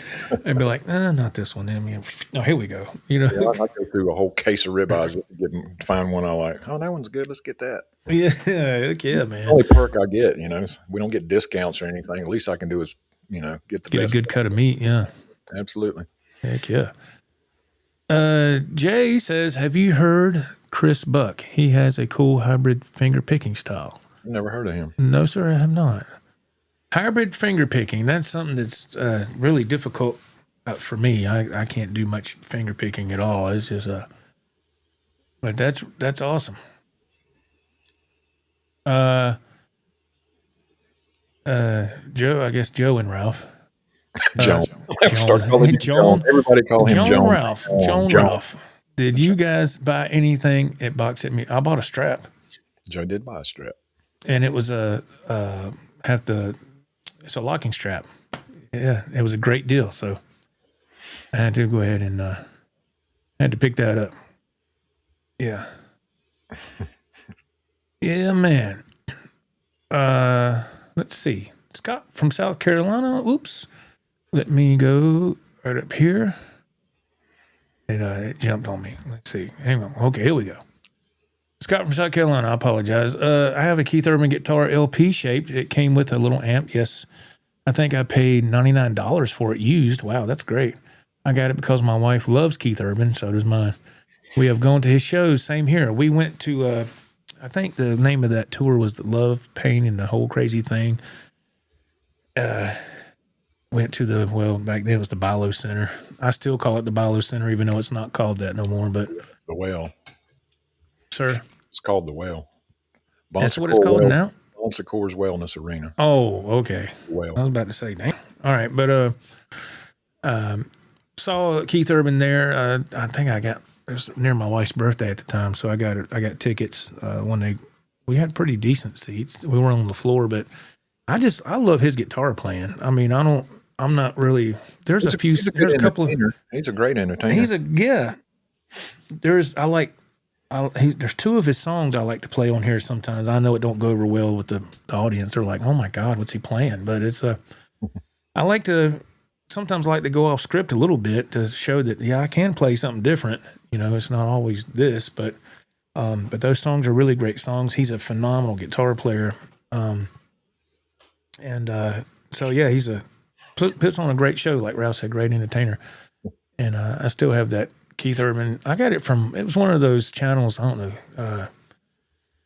Home Shopping Network or something. It was one of those, and I can't remember what I paid. I think it's like $269 for the guitar. It comes with its own case, but the case is molded for that guitar, so you can't put another guitar, it won't fit. So they were smart about that. I was like, dang. So you can't use that case except for that Keith Urban guitar. That's it. Let's see. The amp sucked. I threw the amp in the trash. That amp was horrible. I was like, oh, come on, man. But Texarkana kielbasa's, I don't know, but in San Diego, is real big at Mexican restaurants and taco shops. Grape syrup guacamole. Don't knock it if you ain't tried it. It's amazing. I like kielbasa. Okay. I don't know. I don't like it. Yeah, it's all right. I guess. Like it. Yeah, not my favorite thing, but hey, everybody's different. AJ Brown, my favorite song by Rat is "Round and Round." Now I feel like I need to stop listening to it. It's because I said anything with the word "round" attached to it. So don't play with balls. They're round. They're anything like that. Round and round. Yeah, just quit listening to it. Quit. Yeah, stop. Cease immediately. Wolf Boy says, good evening, everybody. Good evening, sir. I love the AI series. Thank you. I've got to break down and get into doing that. I've put it off since I'm older and grumpier like you guys. Yes. Yeah, I just started messing with it within the past 2 or 3 weeks, so I'm still learning a lot. I'm just scratching the surface, but I really enjoy it. I'm working on a new spinoff episode, started a couple of days ago. And yes, it has to do with time travel again. And just so you guys know, I have a no say so when Joe does these by himself. He writes the script, he puts these together. I mean, maybe they may have contain some of the experiences we've had together, but I see them first time when you guys see them. Basically, he may send it to me a little bit before he puts it out, but I'm seeing it when you guys see it, so it's all new to me too. I think it's fun. I'll say, what's he done with us now? What am I doing now? Am I opening for Sammy Hagen? Well, you can see from the storylines, man. It's pretty laid back. There's nothing crazy going on. Those guys robbed a bank. It ain't nothing, it's not, keep it within reason. Sign it right now. Yeah. AI put that line in there just to let you know. I didn't write that part. AI did that. Yeah. I didn't put sign it right. I didn't put that. Grab you by your shirt. Sign it right Yeah. now. Like the old man with the margarita. I'm like, damn. Got the shake. Easy, old man. You want some sauce with that? I'm like, man, just hang on a minute, will you? Okay. Let's see. Tex says that I always thought Keith Urban should have called himself Keith Bourbon, which makes way more sense as a country artist if you think about it. But I think he's a bit of a poser with his hairdo. That would be perfect. He could release his own bourbon, Keith Bourbon. That'd be great. Every rock store has a gin or vodka or something. They all have some kind of alcohol. They have something. Hot sauce, barbecue sauce, something. I feel like that's a setup question. Ralph, do you like chicken? Now, if I'm going to say, yeah, he's going to go, well, he's going to have a joke with it or something. Is it a joke? Yeah, I like chicken. I like chicken. I like all meat. Yeah, me too. Yes, sir. Mr. Curtis says, I like Keith Urban's song, You Look Good in My Shirt. I love that song. It has a 70s Stones or Southern rock sound to it. Yes, it does. It has that little bit of that flair to it. It's a fun song to play, too. It's a feel-good song. Centrix himself, hello, guys. I watched this other stream. There is a girl playing metal, and she is very good and stuff, but song requests cost $15 per song. Wow. And $20 per song that is longer than 5 minutes. I'm shocked. Wow. I'm not shocked. It's got to be a young person, right? It's got to be. It's crazy that somebody would even charge that on a stream. That's ridiculous. That is crazy. My goodness. Let's see.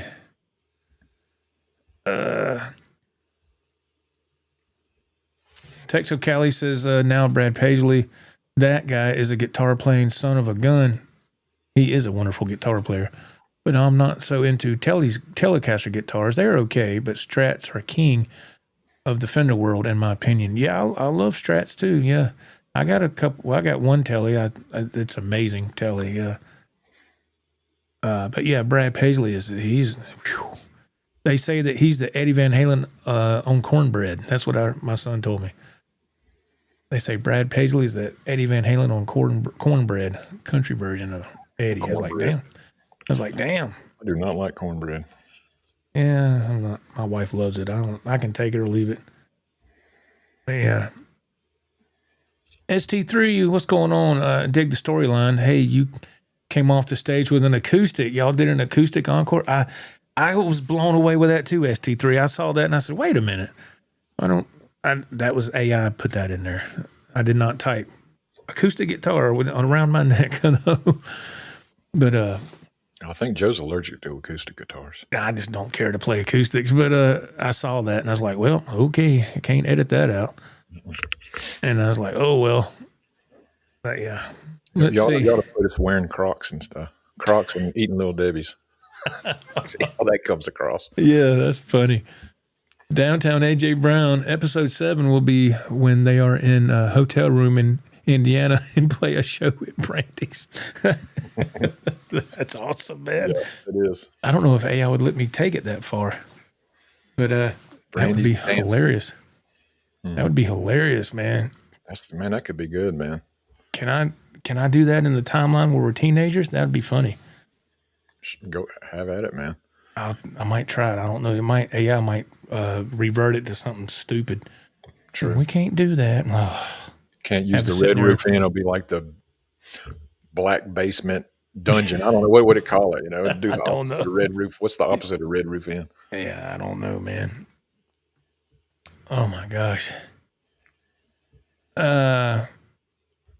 Scott said, nah, he was just asking because some people don't like chicken. And yeah, okay, that's cool. I've had alligator. What else? Elk. I eat anything, man. I've never tried alligator or anything exotic like that.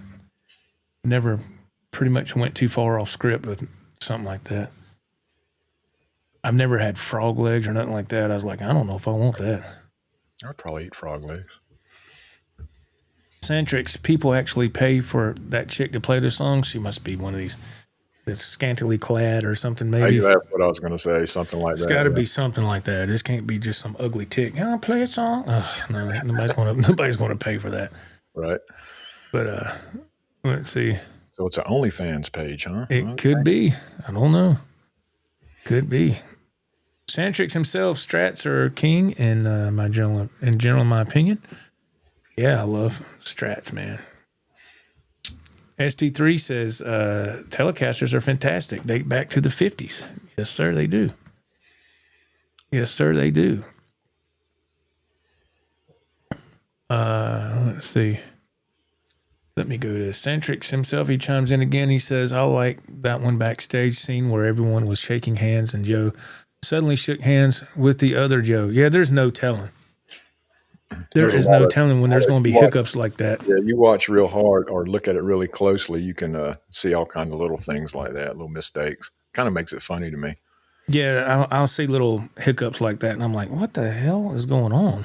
I didn't type that. I didn't put that. And it's just so some of those things, I'm like, well, okay. Yeah, I couldn't. It's weird.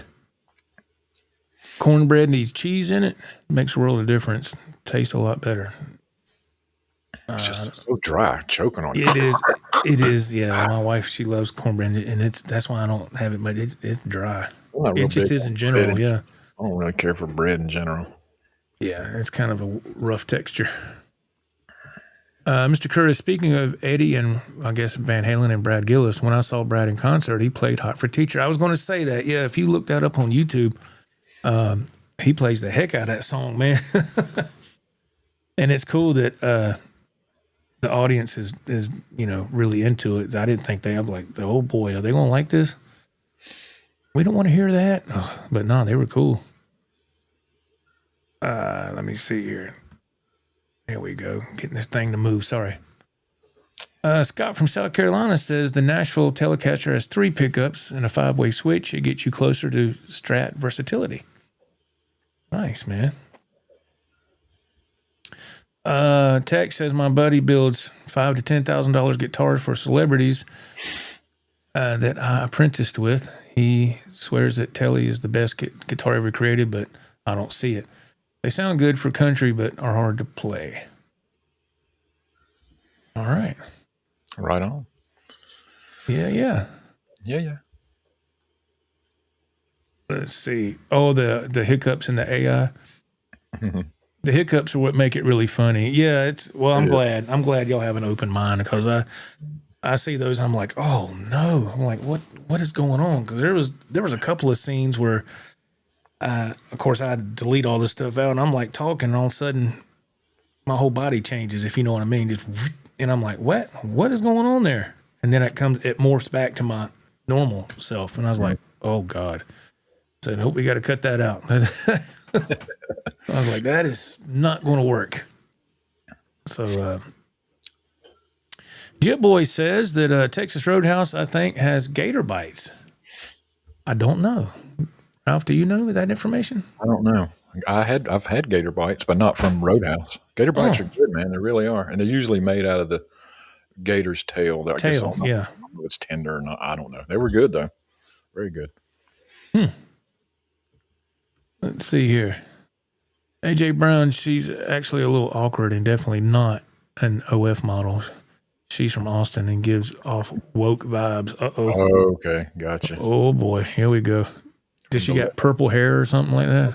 The left coast. Blue hair. Oh. I'm tired of the way this country. Well, get the hell out. That's a sign of mental instability. Coloring your hair and all this facial piercing. And people drive me crazy with that stupid crap. Scott, I guess he meant Strats. I love Strats and Tellys. I thought I would never say I love Telly, but actually, after purchasing one, the thing plays great. And it's so easy to work on, and it's a dream come true. Yeah, I enjoy my Telly a lot. I really do. It's my wife got it for me for Christmas about 2008, 2009. It's and I did have the pickup replaced to Seymour Duncan hot rails for Telly.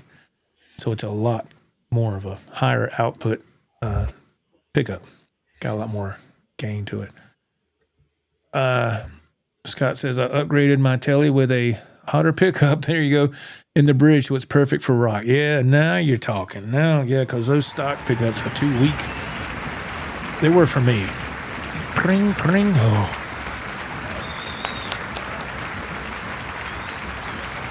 All right, let's see. Kevin Newman. What's up, Kevin? Ralph, I got confused yesterday. You playing Billie Eilish, but you did a good job. Yeah, so that's one of those situations. I'll play anything if something catches my ear. And Billie Eilish, she's one of the newer artists and stuff. But man, if I hear something and it's good, and that song it's a good song. I mean, it's better when she does it. It's more emotional, and it's a great song. But I said, let me see what I can do with that. It was fun putting it together. There you go, man. That's all that matters, my friend. Let's see. Ted Fair chimes in. He says, did you guys have a follow-up AI video after the video where you jumped out of a perfectly good airplane? Yes. Yeah, there's a part 3. Have I not put that on Facebook? I need to go back and look at my posts.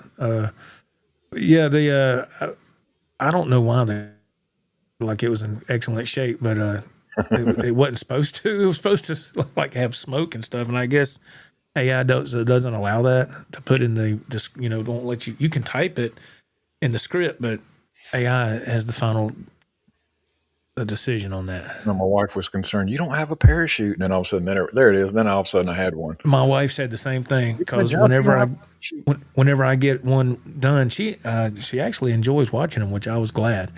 And I said, do you mind watching this? She goes, look, Ralph fell over in your room the other day. I'm not watching nothing. I was like, all right.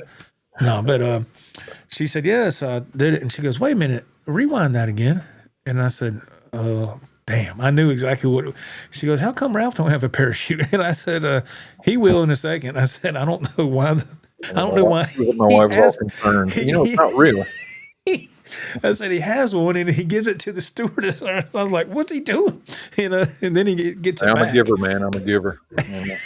He said, "Other lives I want her to be okay." Yeah, women and children first. But lady, I don't know. Yeah, gentlemen, you need to jump now. Ralph goes like this. He goes, Is that the same stewardess that was supposed to bring me a beer and never did? Joe said, "I'll have a Jack and Coke," and had a big old grin on his face.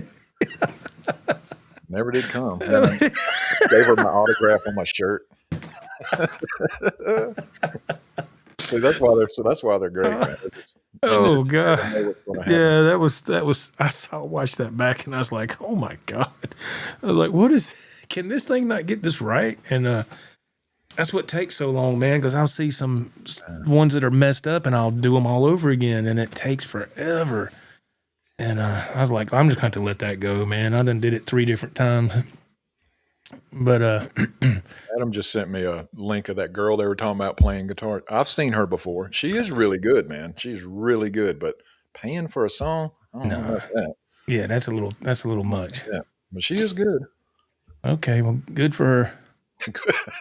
Yeah, it won't last forever. All right, go after yourself.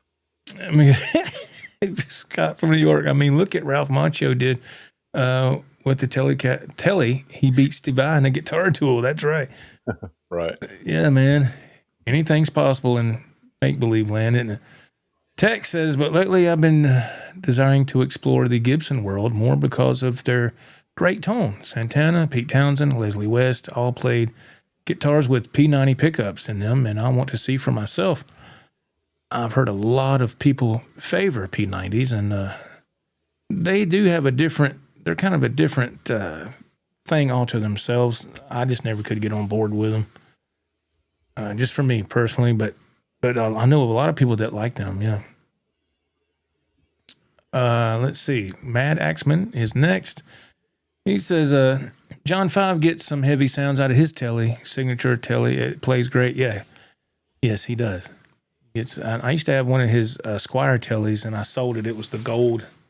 I forget, what was it called? The gold. It was like the glitter gold or something. It was nice, but I just couldn't bond with that guitar. and I had it for a long time. I got it in 2020. I think a couple of years ago, that was one of the guitars I sold with the handful that I got rid of. It wasn't on Reverb long. It got sold quick. And Centric says, imagine being a guitar girl on the internet. Well, they can make some good money, apparently. Joe don't have to imagine. Yeah, I can just make it up. Yeah. Our girl on the internet. Jay says, I'm using AI to help write an 80s hair metal murder mystery book. There you go. All right. It happened under the stage one night on a California sunny. Oh, The butler did it. yeah. Dun-dun-dun. No, my telly it's buried back there in the warehouse, Scott. I'm sorry. It would. Oh, can you show it to us sometime? Yeah. I thought you meant now. Sorry, the mouse cursor was covering up the word sometime. I was like, no, I can't get it out now. I'm just, yeah, I'll be back in 30 minutes. Hang on. Yeah. Hear all that. What's he doing? I think he fell over his pedal board. That figures. Rouse over here laughing. Now it's your turn, bitch. Oh. Besides your family, what guitar do you grab before something's gone? Before the hose is gone. I guess before. Anyway, which one would you grab? Oh, well, like if the house burns down before the house is gone, I think he meant. Okay. Besides your if family. there's a fatal house fire or something. Oh Lord, what guitar do you get if the house is going to burn down? Well, it would be two. I got two hands, so I would grab the 5150 and then the Frankie. I'd get those. Yeah, I get those. After I get my family and the little Debbies to safety, I will grab my checkerboard right there. Right there you go. The old checkerboard. Yep. Awesome, man. Wolf Boy says, I've got an Ibanez Prestige, is that Talman? That is a Telly style guitar. Sounds like an STP Telly. Nice, man. Ted Fair chimes in. Always thought that Joe Perry made some kick-ass guitar music playing his Telly, especially off the Rocks and Toys in the Attic albums. Yeah. I agree, sir. Centrix himself, I used to have a Duncan 59 humbucker in my Telly. It sounded totally different with that thing. Ended up going back to the single coil, though. I kind of like the high frequencies of the single coils. Yeah, it definitely is a different kind of beast, isn't it? It's I like playing a Strat once in a while, but over time I've just gravitated to the humbuckers, man. Just for me personally. Let's see. Texas. Well, it is true that you can slip a pair of humbuckers in a Telly and make it sound good, but then it's no longer a Telly. Best example of this is Mick Mars, Kramer, Telly, and Dr. Feelgood. All right. Scott from New York. Ralph, you may be entitled for some compensation if you've been hurt by a bunch of pedal boards. That's pretty good. That's good. I like that. My money now. Yeah. You went with. Yeah. Have you been hurt by a pedal board? Call 1-800-GOT-HURT. Oh, my goodness. Scott from South Carolina, if it's the same guitar girl I've seen, she plays requests for tips. It's a cheap lesson, and you don't have to pay if you don't want to. It's how she makes a living. All right. Yeah, everybody's got their own deal, man. When you're working for a living. Yeah, it's more power to them, man. Yes, John 5 uses humbuckers in his Telly as well. Yeah, his model that I had, that Squire, it had two humbuckers in it. And my son has the same guitar, except his is black with the silver pick guard, mirror pick guard. And the gold one I had, it had the gold pick guard as well, and kind of like gold on gold. But I noticed when I had mine, if you were playing, and it had like 2 volume knobs on it, and if you let go, you could hear like a slight hum. And I was like, is this thing not grounded right or whatever? So I remember going to my son's one time, and I got his guitar, and his did the same thing. Same exact thing. So I was like, cheap guitar. I said, let me sell this thing. So I got rid of it. I said, I ain't got time for this. Take your hands off. Oh, come on. If you'd like to make a call, please don't. Well, this thing turned into a phone. Anyway. Chris Cobb, hey man, he goes, same Joe, I'm with you. Started with single coil, now gravitated towards humbuckers. Yes, sir. Yeah. I'll play a Strat once in a while. Not as much as I used to, but I got to have a humbucker. I got to have more kick, man. Kick like you did in that video. Hey. Mike E, what's up, Mike? Hi, Joe and Ralph. I can't put my telly down since I got it in October. My Les Paul has collected dust. Man. All right. Oh, God. Here we go. How many holes does the straw have? 1 or 2? It's random. That is random. Just gives you some thought. 1 or 2. And deep thought with the butcher. Brought to you in part by. Let's see. Tex, look at you guys crossing state lines to bring us goods to our guitar shops, you cats. Oh, man. All right, and deserve to have fun, and we good old boys do too. Yes, all right. Mr. Curtis, I saw the comment about the Ibanez Talman. Those are pretty cool. The Squier Custom Nashville Strat is pretty awesome too. 7 tones and pickup configurations. Wow. Centrix, of course. Let her do it. She's absolutely a premium player. My critique is more about the guys on the internet throwing money at her. And they are simply crazy. Yeah, it's yeah. Yeah, it's things are definitely different nowadays. I guess, I mean, you know, I look at it both ways. She's sitting in her house or whatever, making money doing that. Would she be able to do the same going out to a place to play with a tip jar? I don't know. It's you know, it's kind of a oh my goodness.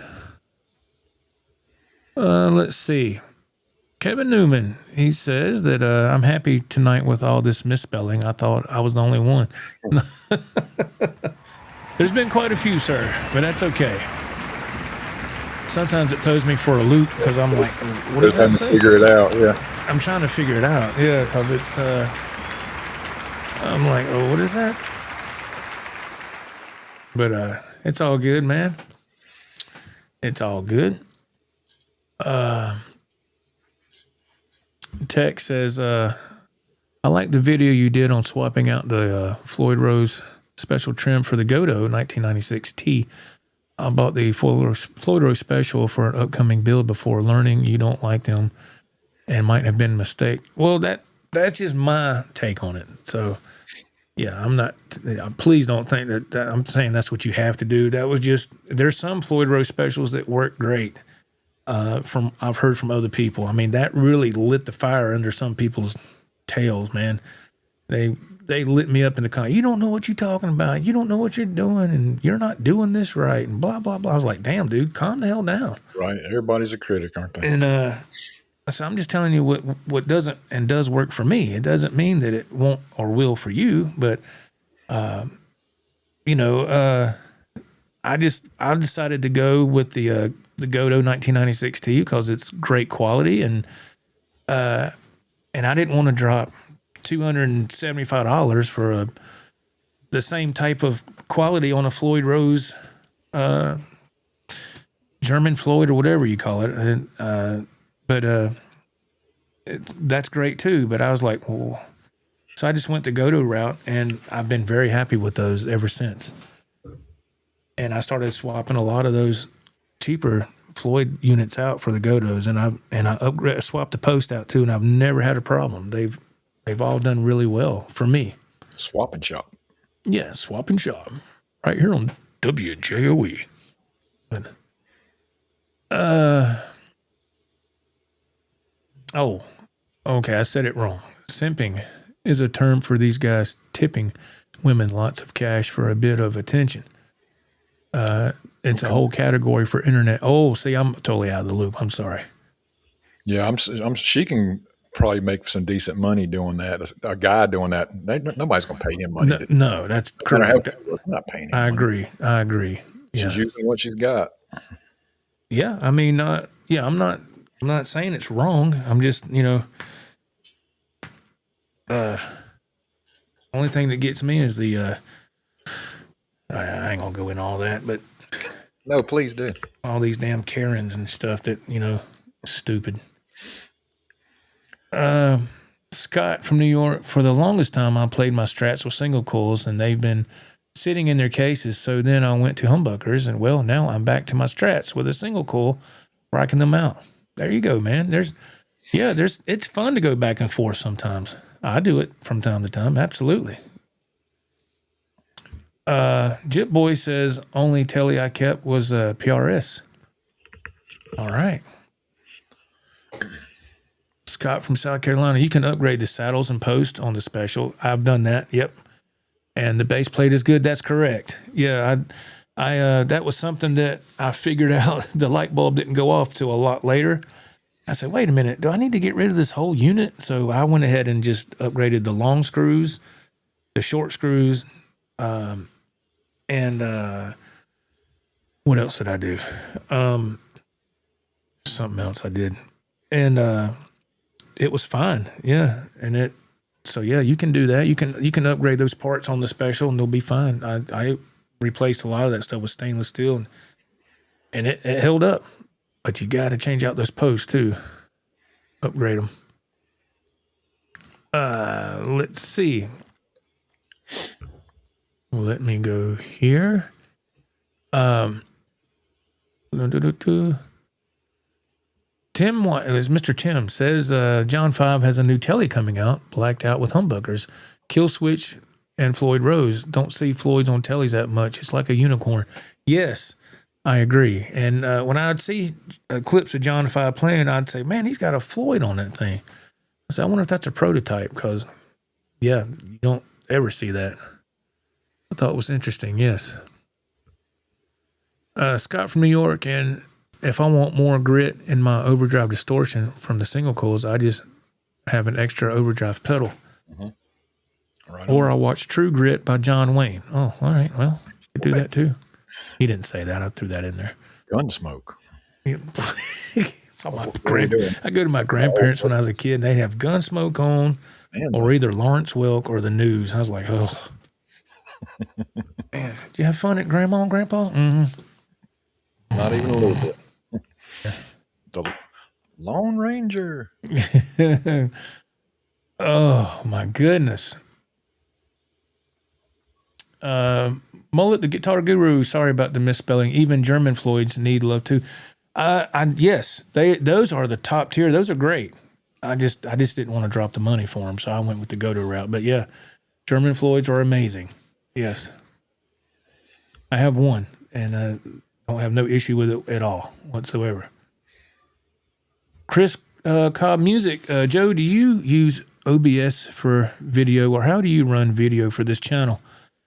I've been using OBS over the years, but now I see Rode had a Rode video core that integrates with the Rodecaster. No, I don't use OBS. I tried OBS years ago, and I just couldn't jive with that. I'm using when I'm going live here, I'm using a platform called EVMux, EVMUX. I guess, or it might be pronounced EVMux. I've always said EVMux. I don't know if that's right or wrong. That's what I use.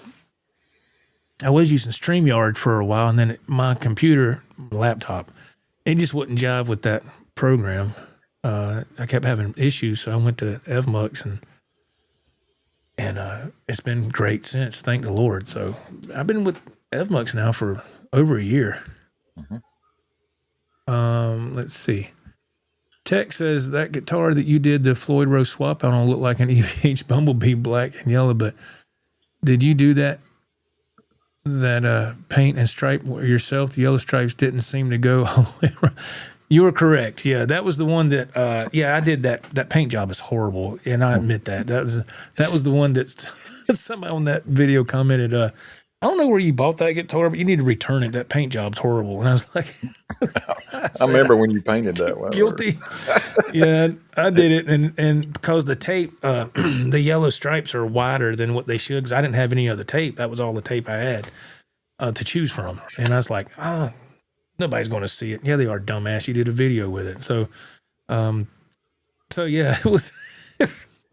But the guitar plays great. That's what's so crazy. I actually was going through guitars earlier today to figure out what to put for sale that I thought would grab attention, because I got some guitars nobody's going to give the time of day to, And opened up that one case, and there it was. I call it the Bumblebee wannabe is what I call it. And yeah, the paint job's horrible, but all the components are excellent, and it plays great. Say somebody wanted to buy it, what price would you put it? Oh God. Cash money, I'd take $300 for it. I mean, all the neck and all that stuff's good. It's just, the paint job's horrible, but yeah. Yeah. Yeah, it was just, I was like, ooh. But yeah, I did the paint job, and that is not my forte, as it's easy to see in that video. Let's see. AJ Brown, downtown AJ Brown says, that chick that we're talking about that plays for money, she has a lot of regulars that are in the chat tipping every Saturday night. Wow. Makes me wonder, what are they doing while she's playing? Singing along, maybe? I don't know. Exactly. Having a good church sing-along. That's what they're doing. Yeah. Everybody. And in the 80s, DiMarzio made a preamp that went into a Strat input jack. It really breathed new life into a single coil. All right. It's nice. Very cool. Very nice. Very nice. Let's see. Centrix himself, you guys give me gas for a Floyd Rose Strat. All right. There we go. Yeah. You will be happy with those, sir.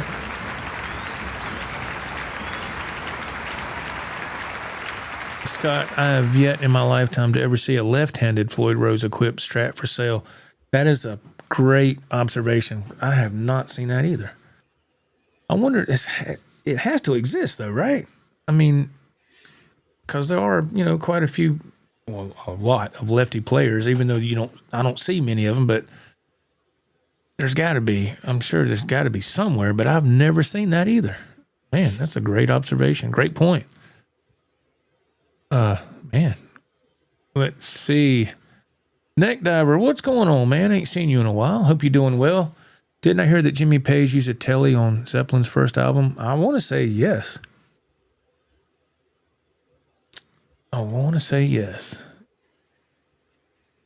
Liquor Master Flex, what's up, man? $250 and a signature is what I will offer. For your Bumblebee. Oh, shit.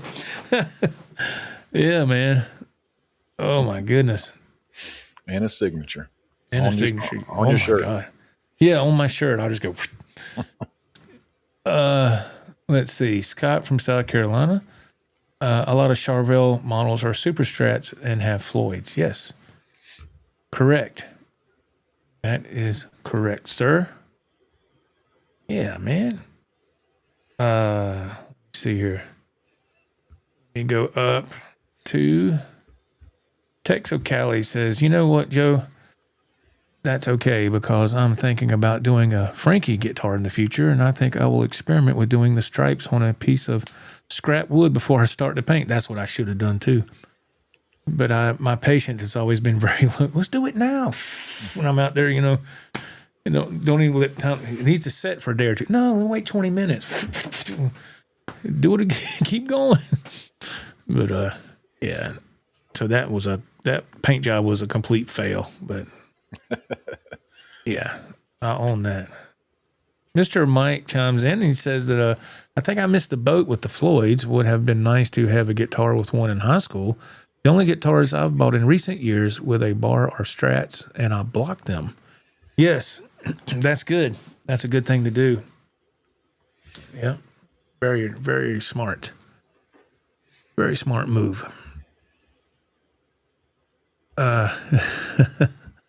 Money for nothing and the checks for free, or it's supposed to be chicks for free. I don't know. Maybe there's a joke in there. I'm just not. I'm missing or something. But anyway, that's funny. Yeah. Oh man. But we pretty much about hit our mark, haven't we, Ralph? Man, this show went by fast. It is 10:36. Are you gonna play? I don't know. We'll let the chat decide. Okay. We'll let the chat decide. I don't know. I wasn't planning on it, but I didn't play. Did I play? I don't remember. No, you didn't play last time. Did not. Yeah, we'll let the chat have a say in it. I don't know. I don't know what if I do, it'd be maybe one or two songs. That'd be it. Play the Bumble. Go dig that. Yeah, go dig that disaster. Get that out, and people will start throwing up. Who painted that? That's awful. Yeah, that's awful. That was one of the first builds you did, was it not? Yes, I thought so, because you would send me pictures, the progress pictures. The first coat of paint. I remember you sending me that. Yeah, like, okay. God Almighty. Then the stripes, and I was like, okay, where's he going with this? Can you paint anything else? Can you do something else? Can you just give up, pal? What is this, arts and crafts? What are we doing? Yeah, what is this? Hobby Lobby? What are you doing? Let me see. What am I going to do here? I'm going to try to do anyway. I don't know. We'll try something. Let's see. The Jumblebee. Yeah. The Jumblebee. All right. We'll play. Bumblebee. We'll try to play something here.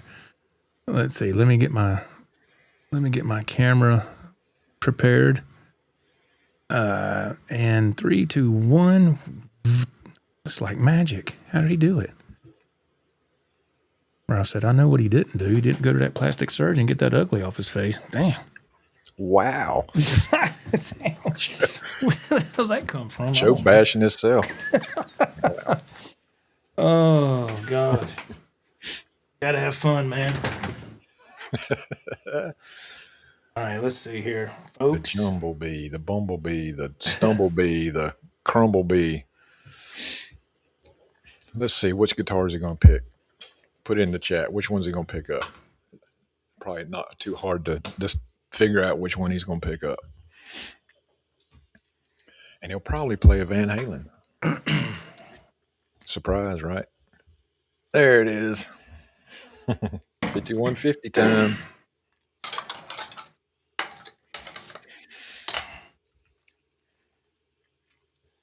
I saw the Steel Panther had put out a Mother's Day song. And man, that is the worst song. The Steel Panther Mother's The first Day song, the first line in is "I'm gonna F your mother." What are we doing? What a dumb song, man. Yeah, they're getting a little overboard with all that. Yes, I'd agree. It was funny in the beginning, and now it's kind of getting stupid. And what's the singer doing? Putting in lip filler and cheekbone stuff? What is he doing? His face looks weird. I don't know. Don't play. We're talking about Steel Panther. Put that guitar down. Yeah.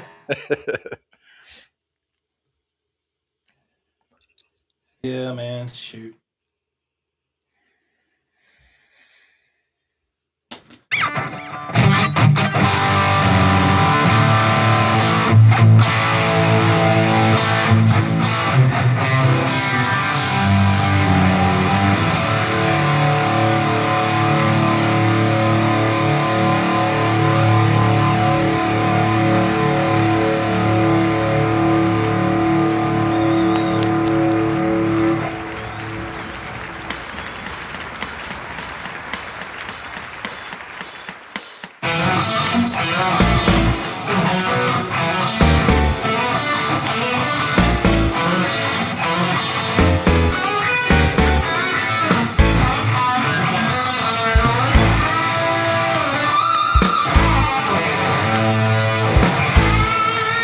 Yes, sir.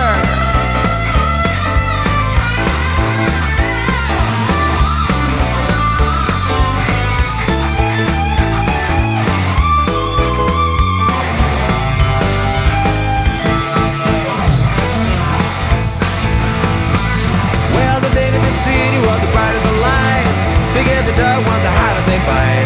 I don't know where you've been last night, but I think, mama, you ain't doing right. Say, I know a little body. I know a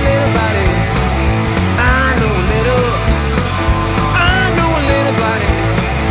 I know a little body love. Baby, I can guess the rest. Well, now I don't read the daily news, cause it ain't hard to figure when people gets the blues. They can dig what they can use if they stick to themselves to be much less abused. I know a little, oh, I do know a little body. I know a little body. I know a little body love. Baby, I can guess the rest. Play me a little. Oh, yeah.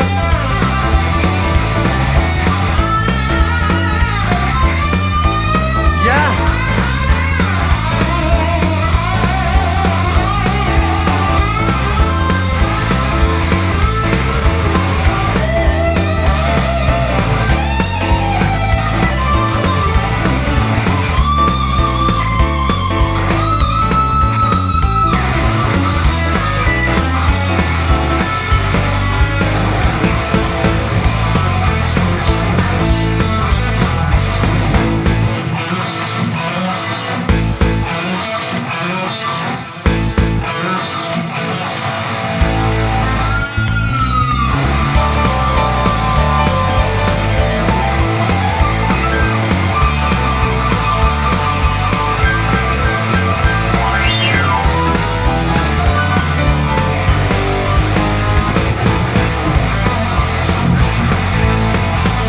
Well, if you wanted me to be your only man, so listen up, mama, teach you all I can. Do right, baby, and buy your man. Don't worry, mama, teach you all I can. Say, I know a little, oh, I know a little body. I know a little body. I know a little body love, and I can guess the rest. Well, I know a little body love. Baby, I want your best.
That sounded great, man. I don't know how many people, when they're listening to this, if they're just listening through the phone or they got earbuds in, but it sounds great with headphones on.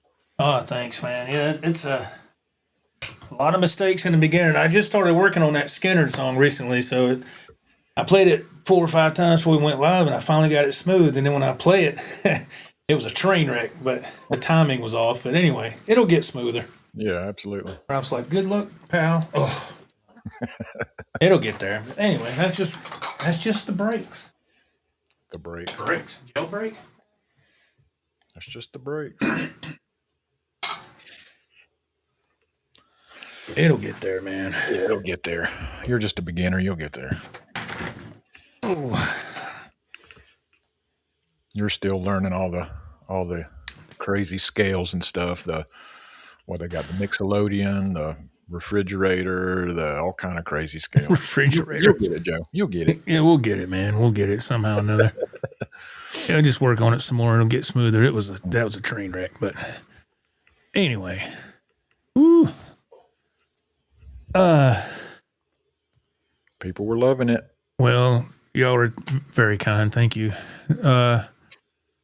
Let's see. Thank you, Jit Boy. I appreciate it, man. Thank you. Can we see one of your amps? The Harley is awesome.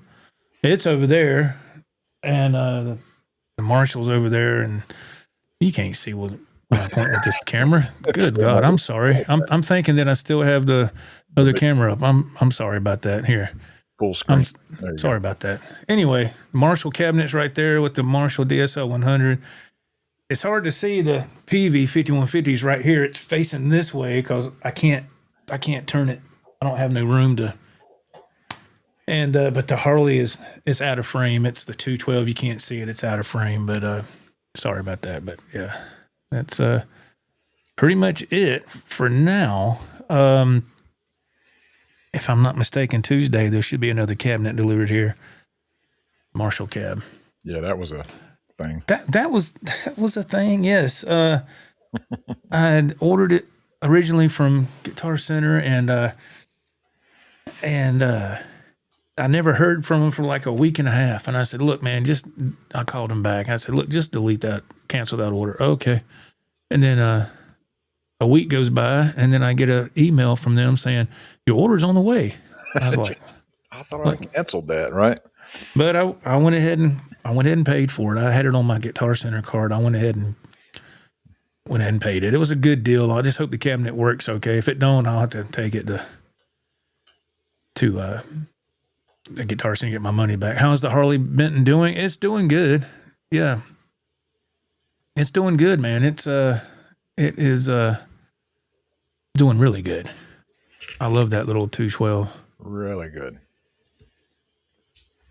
Let me see. Text says, to get that stereo sound, is just 2 signals coming out of the Boss delay pedal or more than that? No, coming out of the Boss delay, then it goes into what's called a TC Electronic Mimiq, in stereo and out stereo. And then from there it goes to the Mr. Black double tracker, stereo in, stereo out, and then into the Rodecaster Pro 2 here.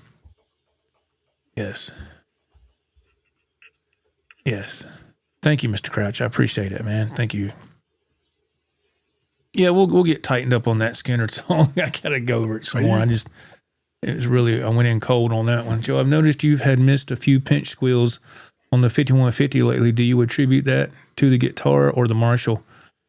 You typically nail them. Yeah, I'm still getting used to where your picking hand has to be in a certain spot to get the squeals. Believe it or not. So I'm trying to I look at the body and there's the stripe design. I try to concentrate on one stripe that's going, and I'd say, well, be in this area right here when you're picking. I know that sounds weird, but that makes sense. You got to have a target zone when you're picking to hit pinched harmonics on the body. So I look and I'm like, oop, I missed it. So yeah. Yes, sir. That is what that's all about. I'm still learning where the placement is on there. Yeah. Kevin Newman, was that your new strap? Yes, sir. The EVH strap with the hooks that came today. Yeah. Took them like a week to get it here. But we got it. Joe, you need to make another short with you and Ralph and Vic. going back in time, opening for Van Halen. That's the thing, man. It won't let you do that No. because of copyright. It won't let you do it. And I tried it, and it completely shut it down. So I was like, "Oh, okay." Believe me, if it would let me, I would definitely write something like that, and it'd be fun to do. But It's got its limits. yeah, it has its limits big time. Yeah, so you have to be original. Tex, yeah, I couldn't believe you just jumped into I know a little cold. Yeah, it was cold, all right, 'cause it sucked. Cold like that, you hit the ground running on that one, and not an easy song to play. Well, thanks, man. It was not good. It needs to be tightened up a lot. Ted Fair, Joe, you're playing through the Marshall or Friedman IR-D. Sounds incredible. It's I'm going through the Marshall DSL 100. I'm going out of that into that Bajira power soak, out of the head to the back of the head to the power soak. And out of that power soak, there's a speaker out. That's going into the Friedman return side of the loop, effects loop on the Friedman IR-D. But the Friedman IR-D is in bypass mode. I'm not using nothing on the Friedman. It's in bypass mode. So, and then, of course, out of the front of the amp is your input. So the guitar starts there. But thank you. I appreciate that. AJ Brown, yeah, I got you. I was just curious, not nitpicking. I suck at pitch harmonics. No, I get it. Yeah. Ralph was the first one to do pitch harmonics when we started learning, and he nailed it first. And I remember I was like, dude, how do you do that? It's hard to explain. He was trying to show me, and he's like, look, man, just all I can tell you is look in the mirror. You're never going to get it. And I thought, damn. I was like, why are you saying that? Never gonna get it. Mm-hmm. But no, he did it first, and I was like, dude, what are you doing? And he was showing me, and it took me a while to. You're right. It's hard to explain it. It is hard to explain. Let me see. Getting ready to get out of here. Well, we'll sit here for another 3 hours. Ralph can do it. I'm not busy. I'm not busy. Heck with it. I'm kidding. There'll be nobody in the chat. Nobody. Chris Call Music Show. Joe forgot to mention I saw your and Ralph's rendition of Dreams this past week. One of my favorites. Nicely done. Thank you, man. That's an old one. Wow. Yeah, that's. I thought it come out pretty good.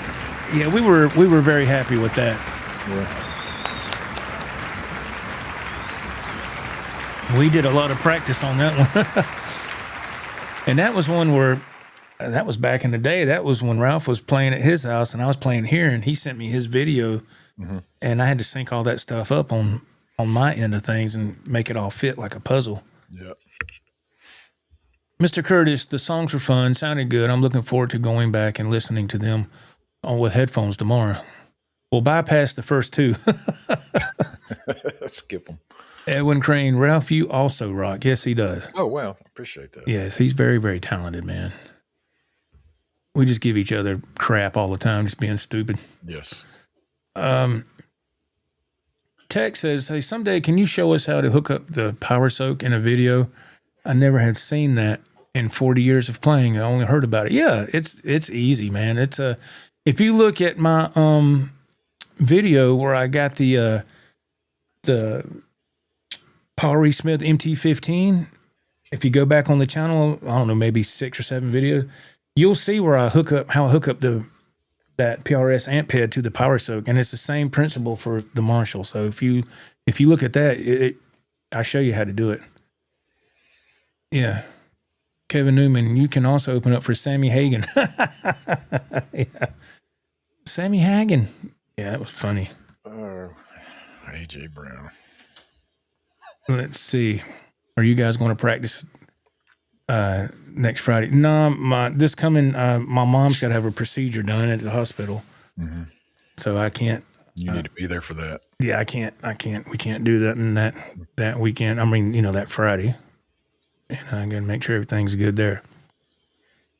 But, yes. All right. We'll wrap it up with these two. AJ Brown, Ralph's a great musician, but he can be a bit of a, come on, man. That's good, man. Nah, he's Bill Frank, good evening from Detroit, Rock City. Good evening, Joe and Ralph. Hello, sir. How you doing? Tex said, I would jam with Ralph any day. He's a good on all instruments. Yes, he is. Oh, wow. He is very, very, very talented. All right. Ladies and gentlemen, we have reached our stopping point. Actually, we're way past it, but thank you all for being here. It was a fantastic show once again. Really appreciate it. And a big shout out to Box Set Studios for letting us come there Friday and filming. And Mr. John and Mr. Tom are super nice. Mm-hmm. And if y'all are in the area, please go and check them out. You will not be disappointed. And check out the recording studio in the back. It's awesome, man. To see it in person is like, whoa. You know, the video doesn't really do it justice. But all right, brothers, anything else you'd like to add? Yes, we got a video coming out next Friday, the Guitar Shop. Yes. And I'm just interested to see what we're going to get into in these AI videos. It's news to me, honestly. It's news to me. I told Rob, I said, look, man, you just have to wait till they come out because I want him to be surprised too. Now, I did send him a clip of what I'm working on currently through WhatsApp. I don't know if you watched that yet, but it's that's what I'm working on now. I still have a little bit of ways to go for that, but so some more AI things in the works. I don't know how long that's going to last. We'll just see how far it'll go. If interest is still there with people, yeah. See how far we can. Yeah, I don't want to keep. If people, I'm tired of seeing that. I don't want to keep doing it. But beat that dead horse. Yeah, but it is fun to do for me. I enjoy writing and telling a story. It's fun. Yeah.